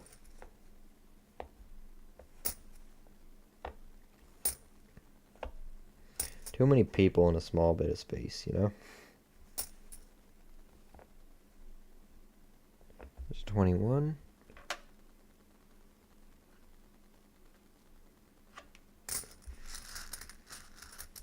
I like Queensryche. Ooh, I like Queensryche too. That's a good one. Oh wait, do I have one of their albums? No, what was the song I really liked? You just unlocked a memory for me. I haven't they all their songs are on my playlist, but it hasn't actually played them in a while. Oh, what's the one I really like? Give me a second. It'll come to me. I do have a favorite. Alright, it's gonna bother me. I gotta look at my playlist. Hold on. Queensryche is a great band. Let me check here. Can I search my liked songs? Yeah, here.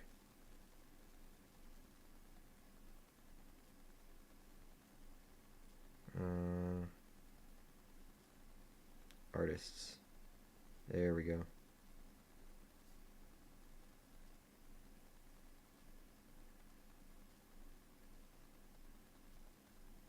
Alphabetical. Oh.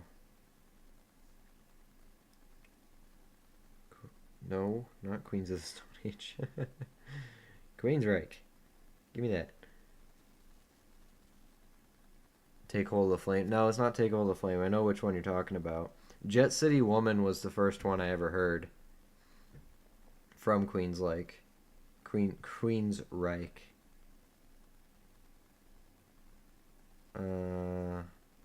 Another Rainy Night's one of my favorites. Not the favorite. Which one is it? Maybe it's I Don't Believe in Love. It might be that one. But Jet City Woman is the first one I heard. That's what introduced me to the band. What's the other one I'm thinking of? It's not. Maybe it isn't Queensryche.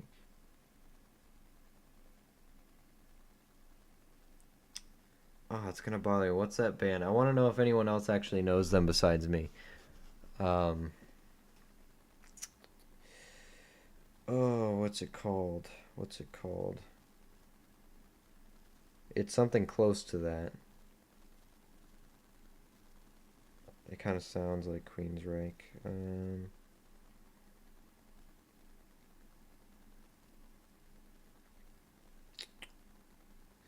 Also, I'm a Roxette fan. Not gonna lie.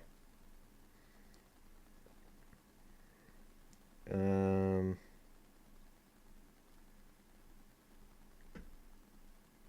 where are you? It's gonna bother me. I'm sorry. I'm just stopping the stream to find out what this band is, but I don't care. Hey Matt, have a good night. Thanks for hanging out with us. Oh, it's gonna bother me. What is this? What is that band called?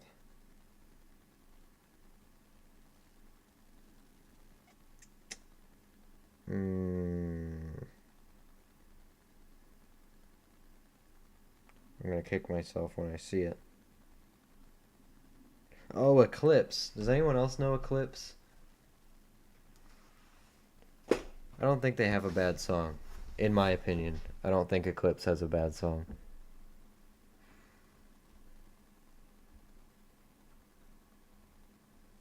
Were you a fan of Meatloaf before he passed away? I'm not the person to ask on that one. Hey Luke, just running in. Hey Brigden, what's going on? Good to see you. Have a good night, Matt. Just start singing the song. You think everyone else will know it? Yeah. No, it was bugging me. I had to look it up. Eclipse is the band. I don't know if anyone else knows Eclipse, but I just lost all my viewers sitting there trying to figure out what song that was, but I don't care. Oh well.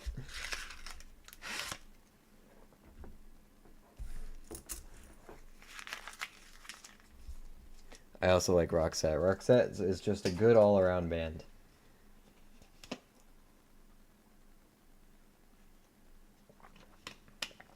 I also like The Police. Never heard of that band? They got good music. It's more it's kind of like the well, Queensryche reminded me of them. It's slightly different style, but roughly the same pace, if that makes sense. So look up Eclipse, if you're into that kind of music, and because they got some great songs. Like "Things We Love" is a great song. Um, what was the other one I really liked? Roses on Your Grave is good.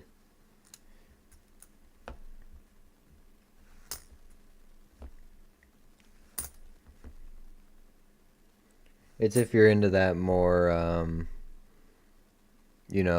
cymbal drumming bands, where it's well, it's not all cymbal. That's a bad example, but a little bit more fast paced. What year are they from? I think they might be early 2000s or so. Let me check. Oh, Masquerade is a great song. Dying Breed. We Didn't Come to Lose. Runaways. Viva La Victoria is an amazing song. Here, I'll show it to you. Here's their Spotify thing. Eclipse. I think you can get details from them, right? Thought you could. How do you get their band details?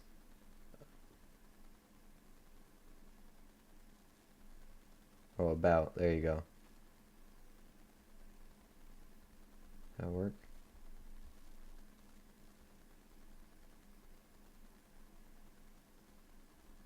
Let's just Wikipedia it. Why not?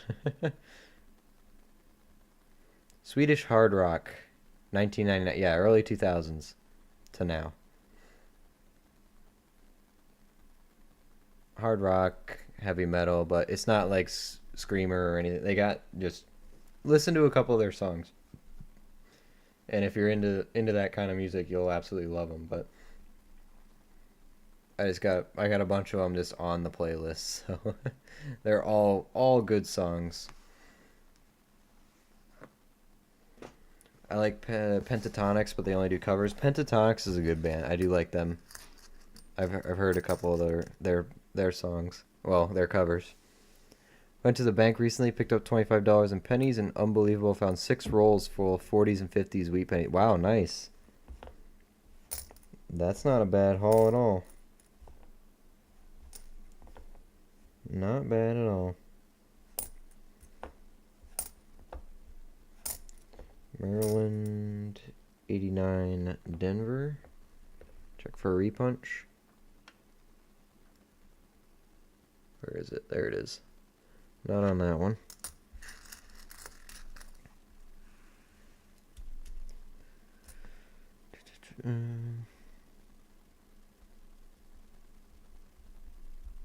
From early 2000, I was listening to System of the Down, Godsmack, Slipknot. Yeah. So it's, imagine, let's say, like 2 notches down from Slipknot. Or from System of Down and Slipknot. It's not quite that. Well, it's definitely not that. I'll say that. It's a couple steps down. It's like a more melodic. It's melodic and very catchy hard rock metal. I don't know how else to really describe it, but easily one of my top favorite bands. Viva La Victoria is an amazing song. that will be stuck in my head all day if I listen to it, so. There was a Japanese rock band in the 80s called Loudness. They rocked. Check out their song Shadows of War Live. There's a lot of music I want to try out. But the thing is, I used to put my playlist on every day on my Bluetooth when I went to work and stuff. Nowadays, I'm a drive in silence guy for the time being, so it kind of comes and goes in phases, right? Where eventually I'll want music playing while I drive again. 2020, 86, 91, 17. Oh, got one. We got one. A little one. A little die chip.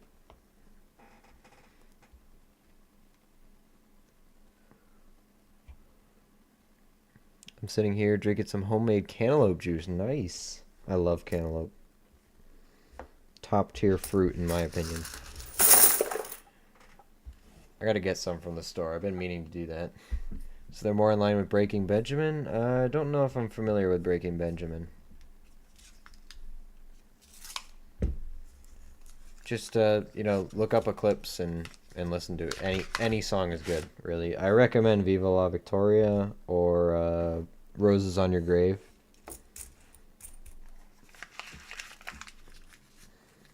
They have yeah, any of them are good. But if you listen to one of them, you'll get the idea of the band pretty quick. That's just what their style is. American Memorial, it's a Philadelphia. 97. Check the really nice ones for die cracks, because they're very nice. 83.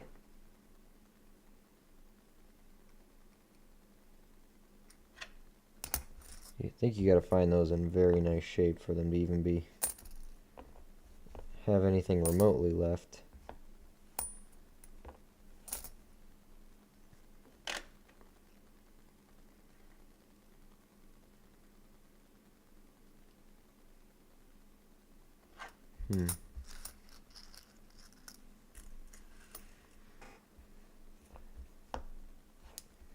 DC 84, 85. Nothing on that one. Philadelphia, Michigan. 90, Nebraska. George Rogers Clark, Philadelphia.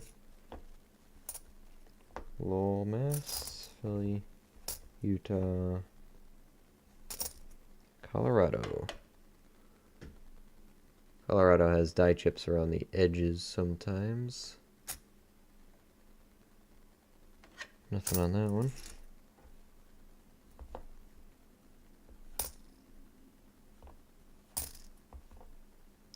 Florida. 74. It's Bessie Coleman.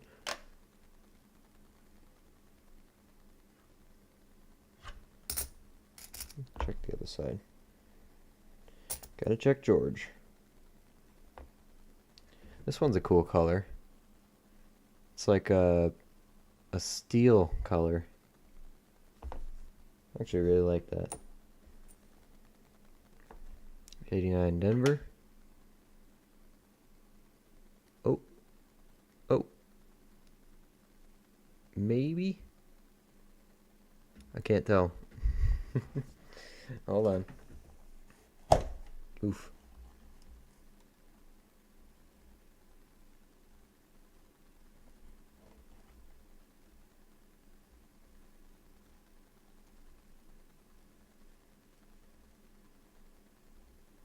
Too close. Hold on.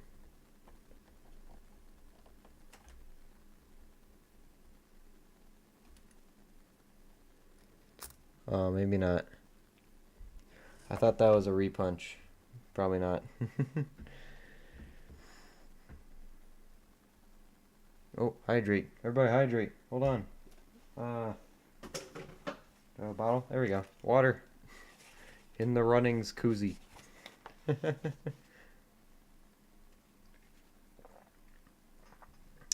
Sorry about that. I did see the exclamation point hydrate. I saw it late, Paul, but I saw it. Thank you.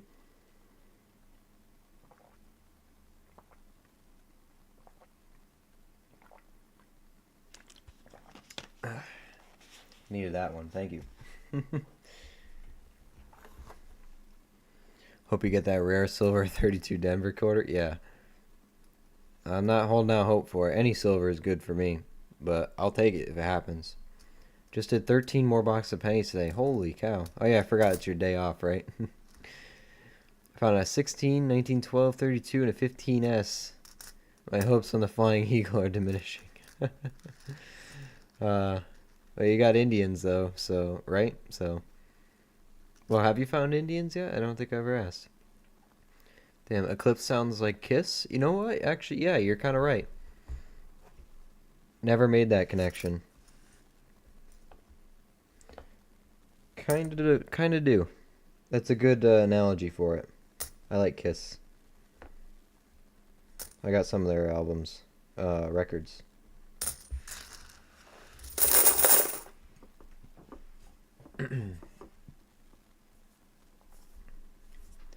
Water's so refreshing when it's ice cold. There is nothing like water when you're parched. Just chugging down a quarter bottle real quick. No RPM post 90. Yeah, this is an 89 up there. I don't think it is, now that I look more at it. I think it's just a machine doubling, but I am checking those 89s for that repunch Denver mint mark. I gotta back this back out again.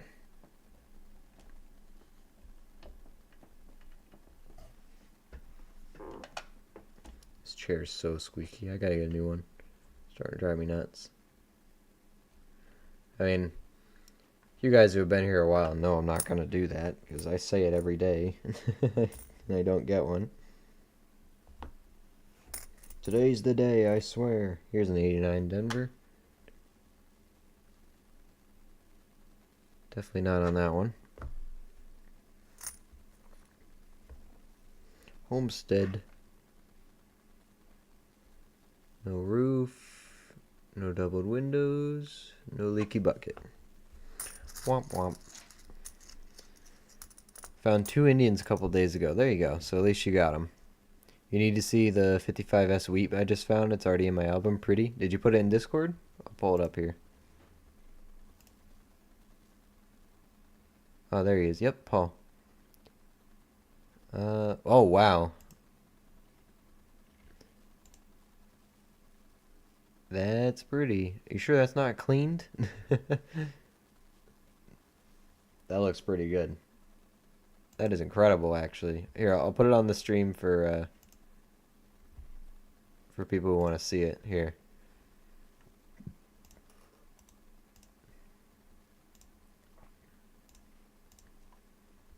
Here you go, guys. Take a look at this.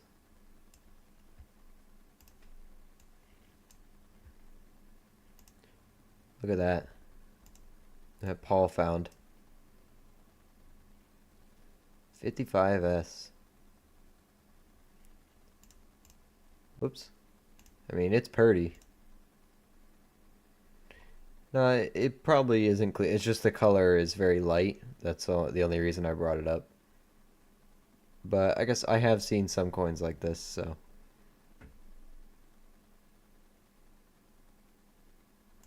That's really good, really nice. Let's look at your die crack here.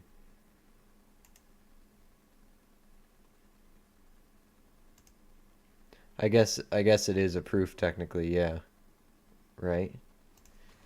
Is it actually a proof strike or is it a circulation strike 55 has though? I mean it does look like it. Hold on. 1955 circulation. Okay, so there were both. No way to really tell unless it's in hand. Yeah, exactly. I don't know if it I don't know if it looks like a proof strike or not, but just saying, if that is a proof strike, Paul, that is a 378,000 minted coin. But I don't think it's a. I don't know if it's a proof from here, obviously without holding it, but or seeing it. But it would be cool. Let's see, die crack potential. These are always hard to tell from pictures because these can be scratches, especially the dark ones. It can be fresh scratches, so I can't really tell from photos. I'll be honest with you. I wish I could help more on that, but that's a tough ask. Hey, what's up, Tyke Foster? Just got a quarter from 23 that said, "In COD we trust," with that woman on the back. Seen it go for a lot of money. What say you guys? Um, it depends who you ask, because to some people think they're the most valuable things in the world. Some people think that's just because the way of the font, how the way of the font looks, right? So here's a 23. And all you need to have missing is that tiny little accent underneath the G, and it immediately turns into a C. So some people consider it a margin of error thing for dies. Some people consider it an actual error. It depends who you ask. The thing I recommend you do on eBay is to sort by sold listings. Sort by sold. Don't look at the ones that are live, because that won't tell you what that doesn't tell you what people buy them for. It just tells you what people are putting them up for. Because you got scammers and all that are just throwing them out there trying to trick people. So if you sort by sold, you'll see what people actually are buying them for, and that'll give you an idea of what it is worth. So, personally, I don't think they're worth thousands, but you could be right. You never know. You might have a good one. So, depends who you ask. But I would sort by sold on eBay. That's my best advice to you on that one. And then if you can sell it for $1,000, good on you. I applaud you. I think if you can pull it off, that's very nice. Knowing my luck, I would never pull it off, but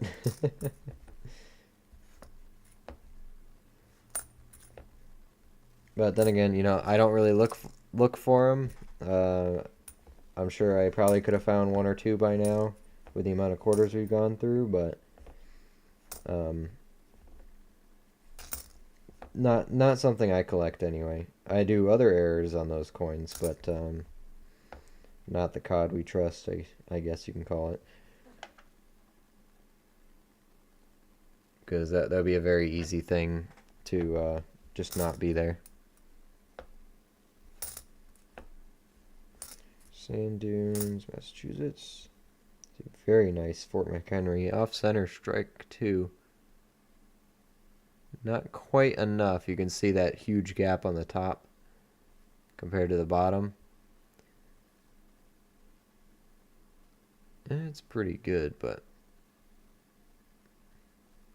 I don't know if that's really enough to keep. Because I don't see off-center quarters too often. You see them a lot in dimes and nickels. I don't know.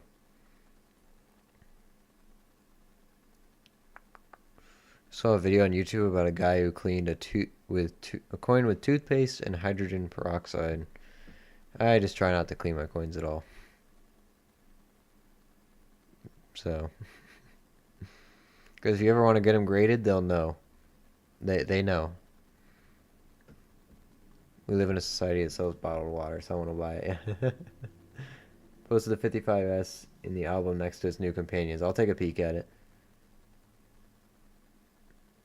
I mean, women on OnlyFans sell the water they took a bath in and people buy it. Yeah, that's true. Sounds like $5 to $10. Yeah, I would. If that's what it's saying on eBay, then there you go. I mean, throw it up there. By all means, go for it. Paul would keep it. Paul, you keep a lot of things, so. Of course you'd keep it. I mean that in the best possible way, by the way. He's a real serious error hunter right there. Real serious.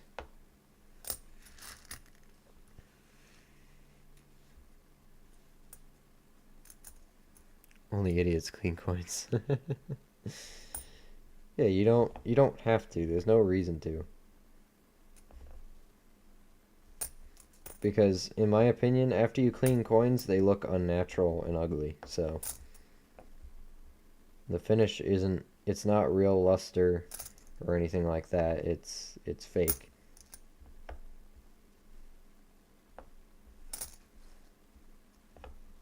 '85, 2019.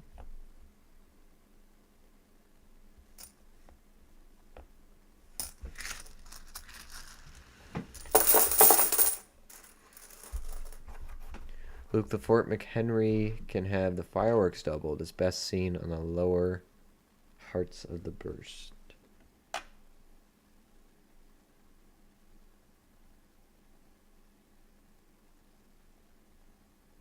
see machine doubling on it.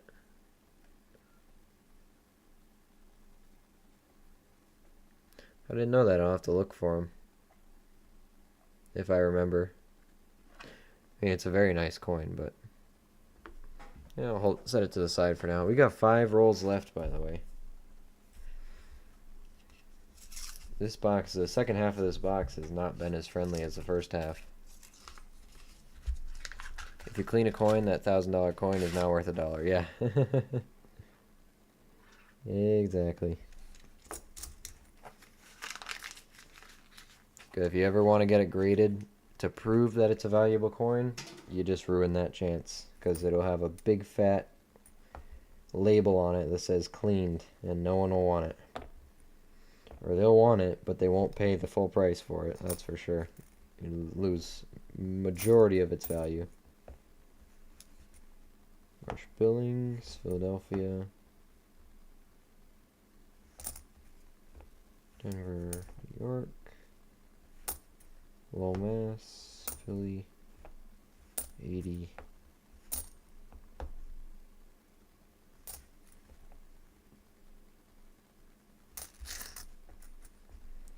Arches, Philadelphia, South Carolina, 74. American Memorial. That's an 83. No spit. Night, folks. Sleep time. Hey, Bigglesworth. Thanks for stopping in. We appreciate it. Hope you have a good night. One more day in the week, unless you're working weekends. Then I can't help you there. Can't help you there. Keep an eye out on Sunday. We're going to be streaming a coin show. So if you aren't working, keep the channel notifications on.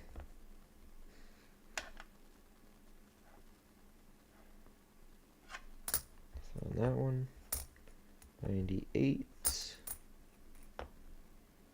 2024, Sand Dunes, Kentucky, Delaware.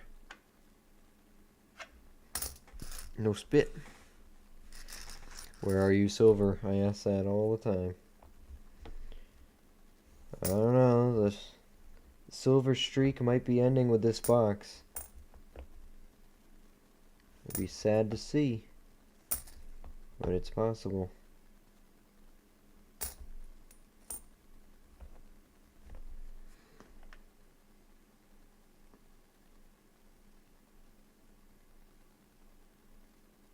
That's a gouge.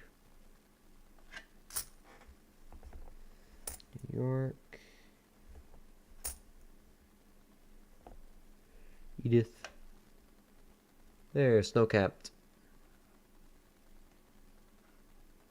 Snow-capped.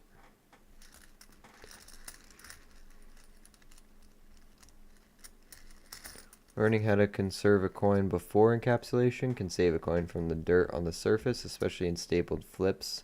It's part of the process. Yeah, you just have to, yeah, you just gotta be careful how you conserve it before you put it in. You know, because that can still be considered cleaning depending on what you do to it.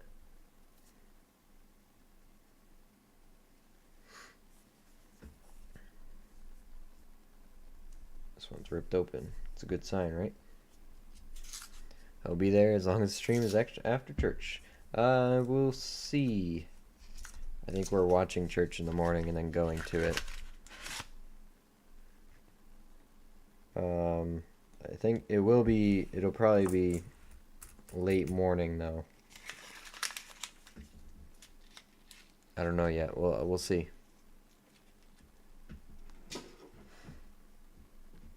I think we're gonna try to do it before noon. Like look at everything before noon because we have some other stops we gotta make on Sunday. Using it as a big errand running day as well. So.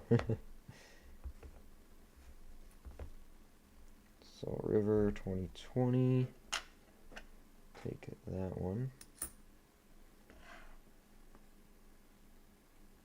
No doubling on it. Is it possible to find a jackpot in half dollars, like a whole bunch of silver, a bunch of rare coins in the bank, and customer rolls? Absolutely, it is. Some people say you have a better chance of finding it in customer rolls. I haven't yet, but I have found all of my silver dimes have been from customer rolls. Haven't found a single one in dime boxes. That is why I don't hunt dimes anymore, so there's just nothing to look for except for silver, in my opinion. Nothing I want, anyway. When you find a bunch of old rare coins, you instantly get hooked on coin collecting, like a drug addiction, honestly. Yeah, it's the gateway. Yep. Why do you think I'm still here? It's got a hook on me. Got another Drooling George here. You could see this one from space. Happens to everyone but me. Oh, your time will come, don't worry.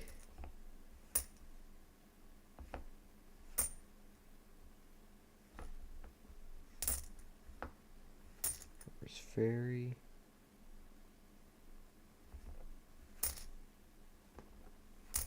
Carolina, Hawaii. 86.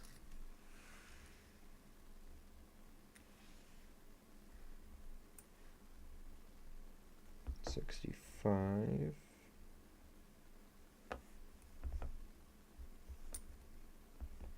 Bicentennial there. Check that one. Oregon.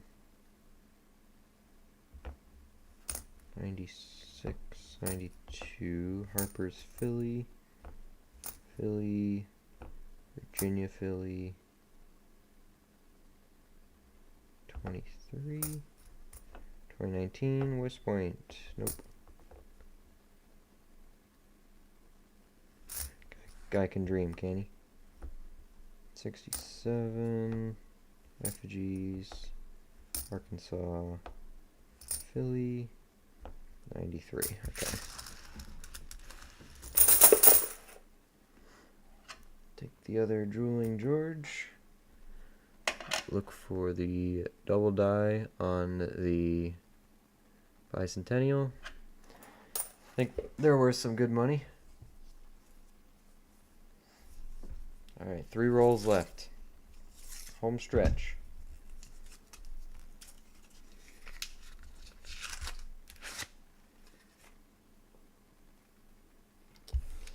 Nope. Still no silver edges.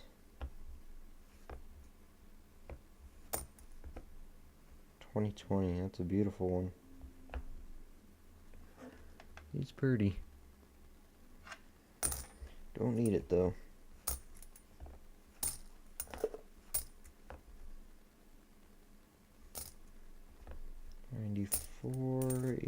6. Curve of no return. Philadelphia. 84, 77, 67. Arches, Philly. New Hampshire.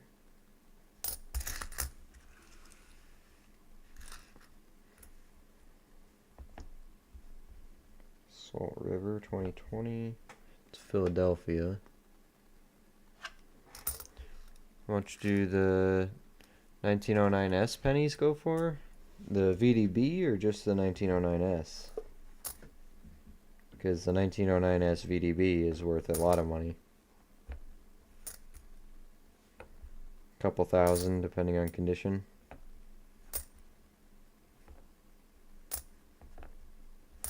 But I believe you can get 1909S non-VDBs for not a bad price at all.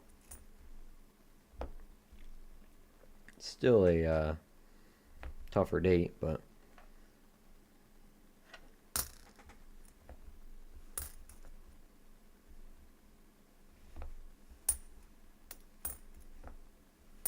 Philly, Mississippi.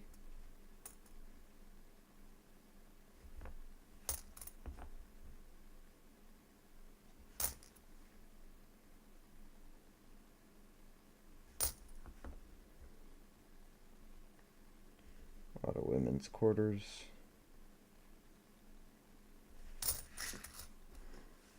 Silver quarters don't love you today. Yeah, that's alright. We've been on the hot streak lately, so it's bound to end eventually. Used all my luck up.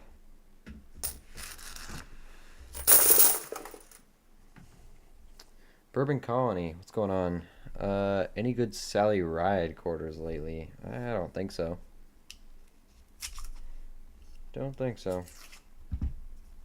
Not really ones I look for. I'm sure I ran into a bunch of them, but none that I keep anyway. Got some sharp edges in this one. Hoping for a West Point. Because I think one of those sharp edges is on a War in the Pacific. That's a nice New Hampshire. Check that one against the book. Women's. There's a Tallgrass Prairie. Get a die chip on your wing? No, you do not. Philly, Virginia. 89. I think there's clearly a Philadelphia there. Yep. 22. Georgia.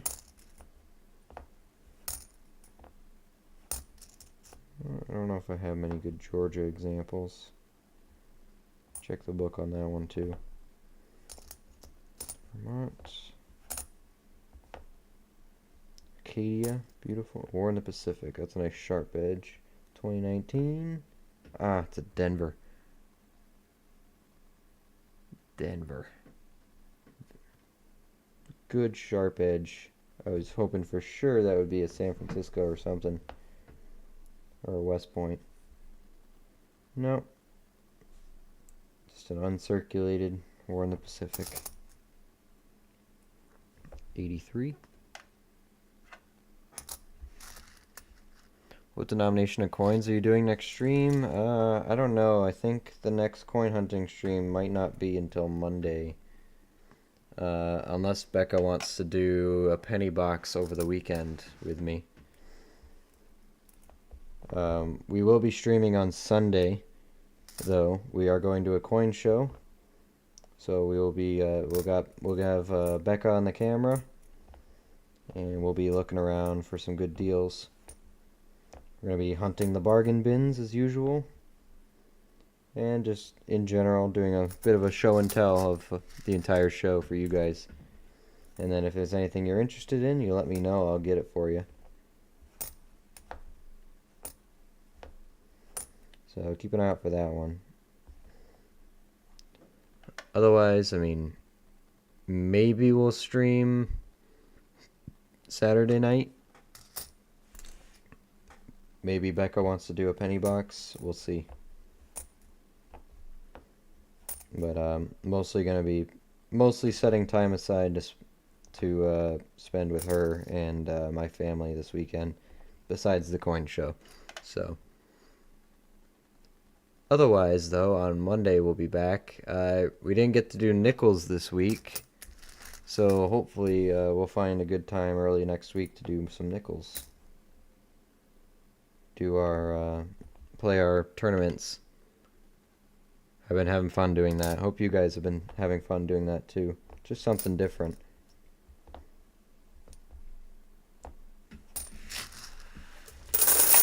So if you guys want to see that, or if you want to play, make sure you have notifications turned on so you get a chance to play in one of those tournaments. Several errors on those 22 quarters make them worth 25 to 1800, depending on which error you find. Yeah, that's kind of the case for any quarter, really, if you can find them. But I'm looking for just if I look for every single error, it will take me forever to go through a box.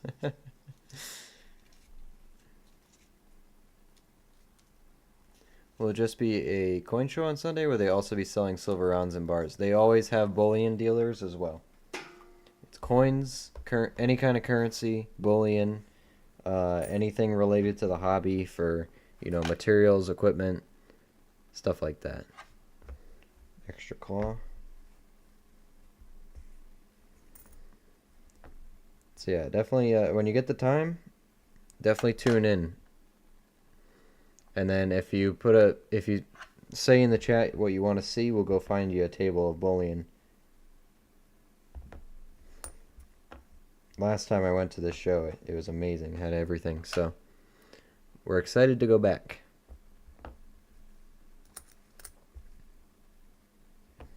'89 Philly. It's pretty clearly there. There's another crossing the Delaware. Nothing. I want to buy an 1877 Indian head.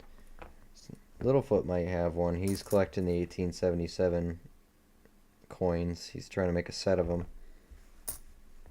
I bought him the quarter he needed. It was a seated Liberty quarter, I think, in 1877. Well, he paid me for it, but I bought it for him and sent it to him. We were walking around one of those antique shops. I was streaming, and we found that was a coin he was looking for, so I bought it. He sent me some money, and I shipped it out to him. Everybody's happy. It's in good shape, too. Look at that 65. Some cool color to it.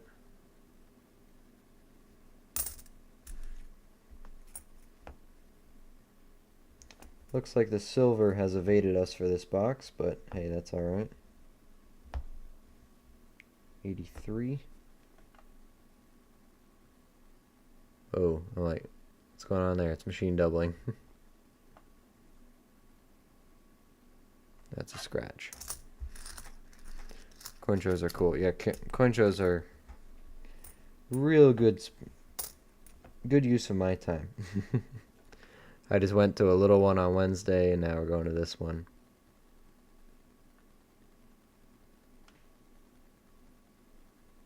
But this one is a lot bigger. It's a big show.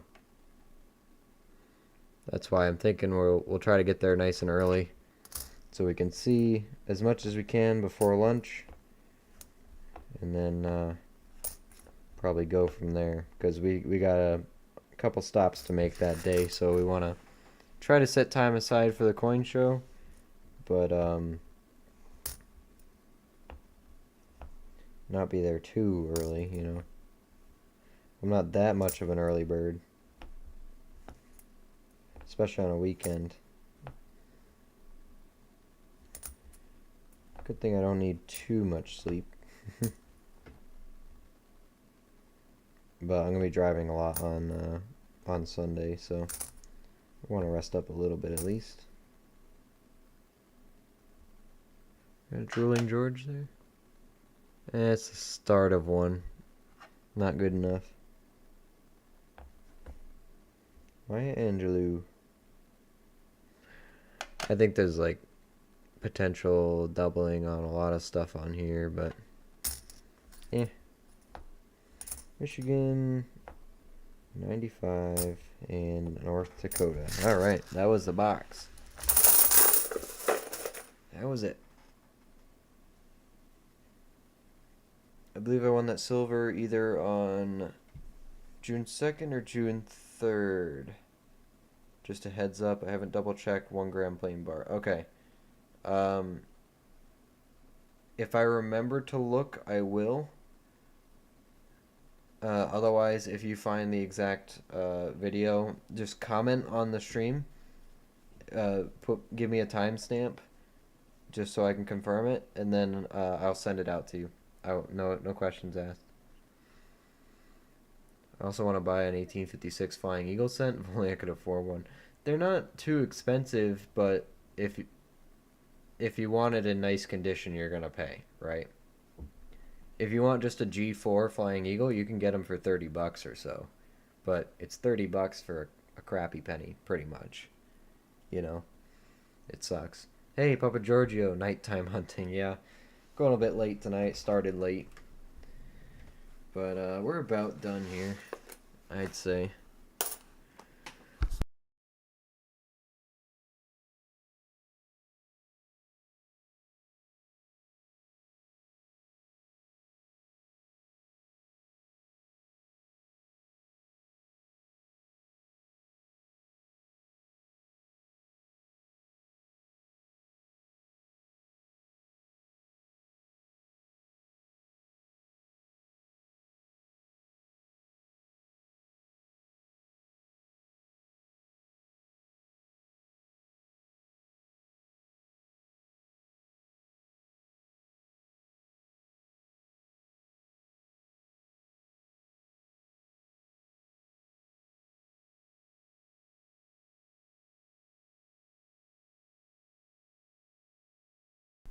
Oh, hello? Is he here? I think I hit something by accident. Everybody good? We're back? Hello, hello? I apologize for that. I think I grabbed the box and the top of this new microphone I got, it has a mute button that I didn't know about. And wait, we still good? Am I back? We good? We're back. Okay. It has a mute button on top for some reason, and it's like a tap one. It's not a button. It's a tap. So, no, we're back. Okay. I can hear now. Good. I was just saying I was just checking. We're at 380 subs. We did good today. And that short we did on the gold quarter, that has become my most watched short. It's got it sitting at over, what do we got right now? 5,500 views, and YouTube is still recommending it, which is great. Even after 2 days, YouTube is still recommending it. Papa Giorgio, do you still not have sound? Everyone else seems to be able to hear me. You turn on closed captions? I don't actually know how to do that, can I? Is there a setting for that?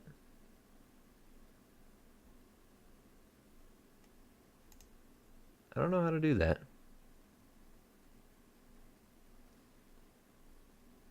Let me see. Highlight video, stream marker, share. Details.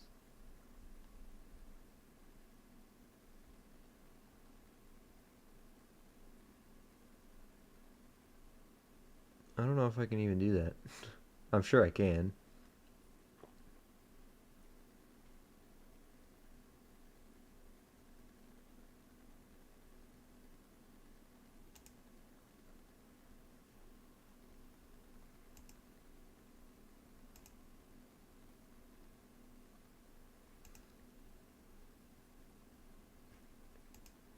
I don't. I think I see the option, but I haven't played with that. I don't want to do something wrong, so. No, I don't think I'm having an audio. I think we're good now. I think it's just Papa Giorgio's was a little behind, maybe. But anyway, what I was saying was the the short on the gold quarter, gold plated quarter, is the my most viewed now my most popular, most viewed short, and YouTube is still recommending it after 2 days, which usually YouTube quits after a couple hours recommending it, if not 1 hour. So, um, 5,500 views. That's 4,000 more than average. So that's pretty darn good. And that video has pulled in quite a few subscribers. So what I think I'm gonna do, since we're at 380, we're trying to get to the 500 mark, as you guys know. Um, at 500, we can do our half ounce of silver giveaway for halfway to 1,000. I think we're gonna do an intermediate giveaway where I pick something else and give it away. Um, if anyone has any ideas of what they'd like to see, I don't want it to be something wicked expensive, um, but something that is kind of an in between a quarter ounce and half ounce of silver, in value. Or it could just be a shield nickel or something like that, or something with an error or variety, or some foreign silver, buffalo nickels, or something interesting, just another giveaway to do. I would do West Points, but I don't have any duplicates, so. Franklin half? Yeah, I could do a Franklin half. Give away a 1943 copper. Yeah. Hey guys, I just found this coin. I'm giving it away for free. Giving away my retirement. That's what I'm giving away. Hmm. Yeah, not doing that. If I ever find one of those, you guys won't you guys will hear about it until the end of time.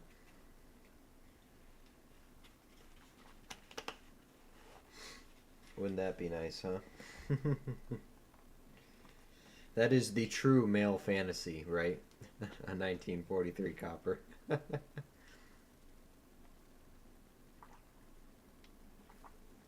Yeah, or the 1913 V nickel. Yeah. You want you want my one that I have out of five in existence? Yeah, I'll just give it away. What are those worth? Like $250,000 or something? Or no, they sold for millions, didn't they? Hold on. Oh yeah, millions. Sorry. Yeah, they're like $3-4 million. That's because it's a proof. Yeah, yeah. They made five of them. Does PCGS actually have one?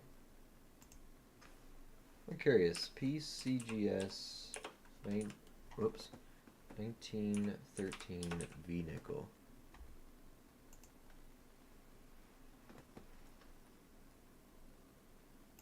I actually got one, I think.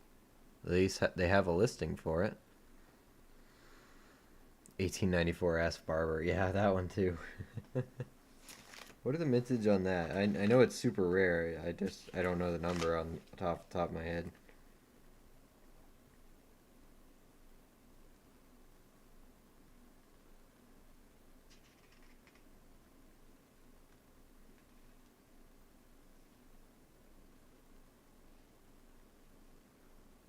Wait, isn't it?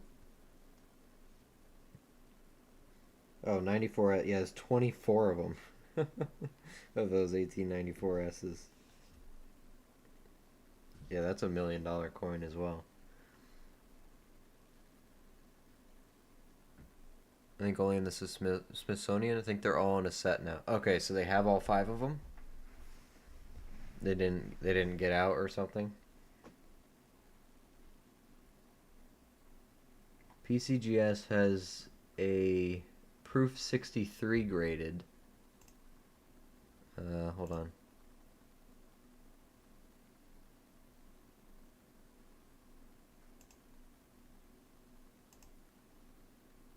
Come on. Oh, not that.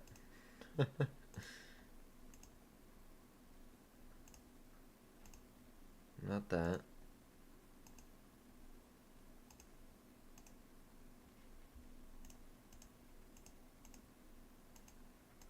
There we go. If I found a 43 copper, I'd poop myself. I have a real card attack. Here's the 1913. So PCGS has a proof 63 graded and a proof 64, as well as a 66. Oh, got a subscriber. Sorry about that. Ben Stacking just subscribed. I love the name, by the way. Thanks for the sub. I appreciate it. Hope you enjoy your stay. Sorry about the hunt's over. So, okay, so they did sell one.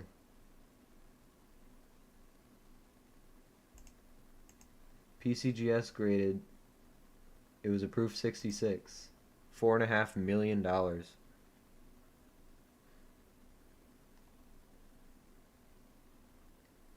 Wow. Finest known. I guess it's easy when it's 1 of 5, right? That's incredible. And the funny thing is, the PCGS price guide is 6.7. Technically, they got a deal. It's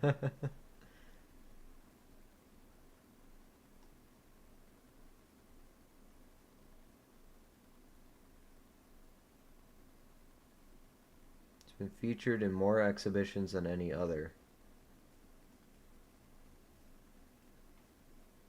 Only 5 specimens of Liberty head type were struck in 13.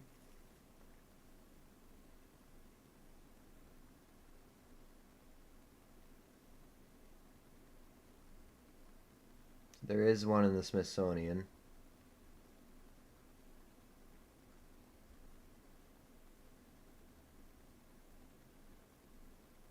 One's in Colorado Springs in the American Numismatic Association Museum.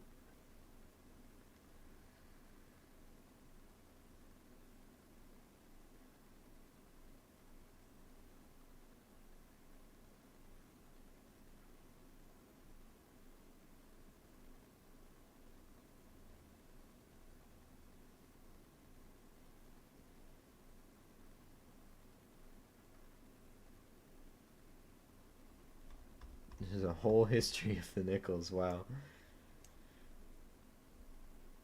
Maybe more photos of it? Oh, yeah. Let's take a good look at these. Whoops. Come on. Go away.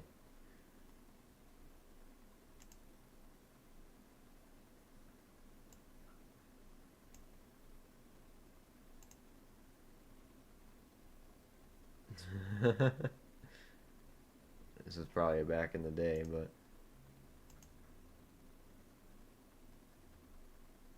someone was selling one.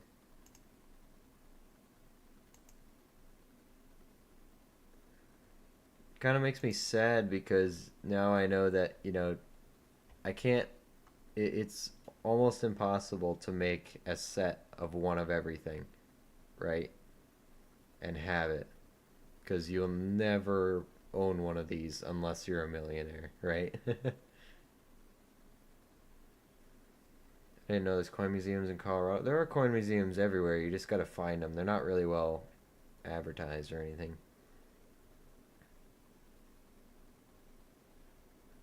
One point, the 1913 V-nickel. 4 were owned by one family. I believe that.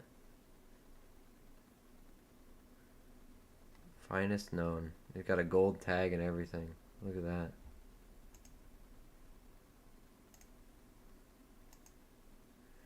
She's a beaut. And for $4.5 million.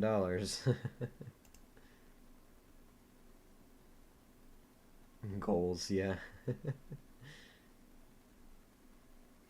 So here's all the ones that were at auction.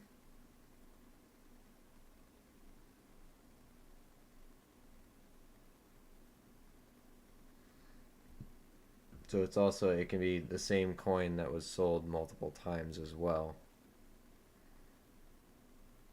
1993.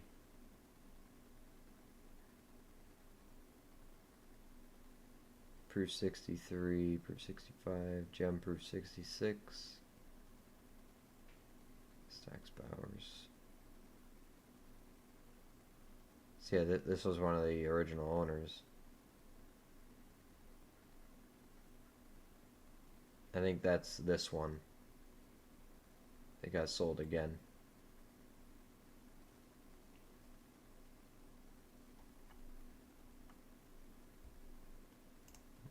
What happens when I click on this? Oh, it's the gallery. Okay, that it's in. Or was in. Yeah, it's that one.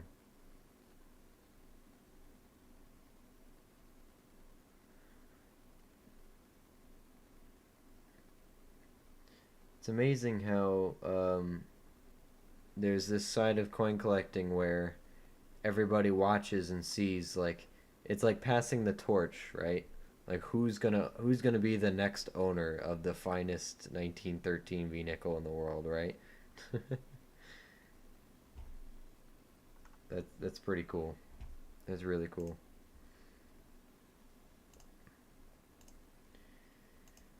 Pretty nice. What about a 1969 S double die? I don't. I'm pretty sure those aren't that valuable, but well, they are valuable, but they're not millions valuable because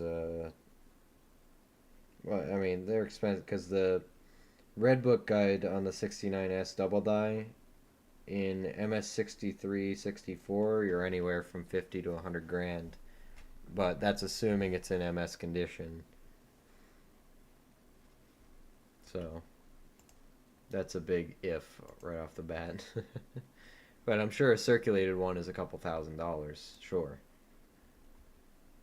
But anyway, this has been fun, guys. But I gotta go to bed. It's almost 12:30.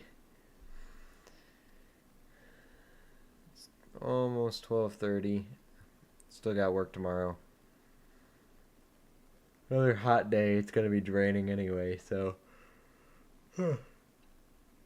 thanks for hanging out with me, guys. Hope you enjoyed the rest of our quarter hunt here. Be sure to have your notifications on and plan for the Sunday stream. We'll be walking around that coin show. Becca will be on the camera. We'll be there looking through stuff. If you see anything you like, let me know. I don't mind buying stuff for you. So, you all have a good night. We'll see you on Sunday, and then we'll go from there. Maybe a Saturday night penny hunt if Becca's up to it. We'll see how it goes, all right? We'll see y'all later.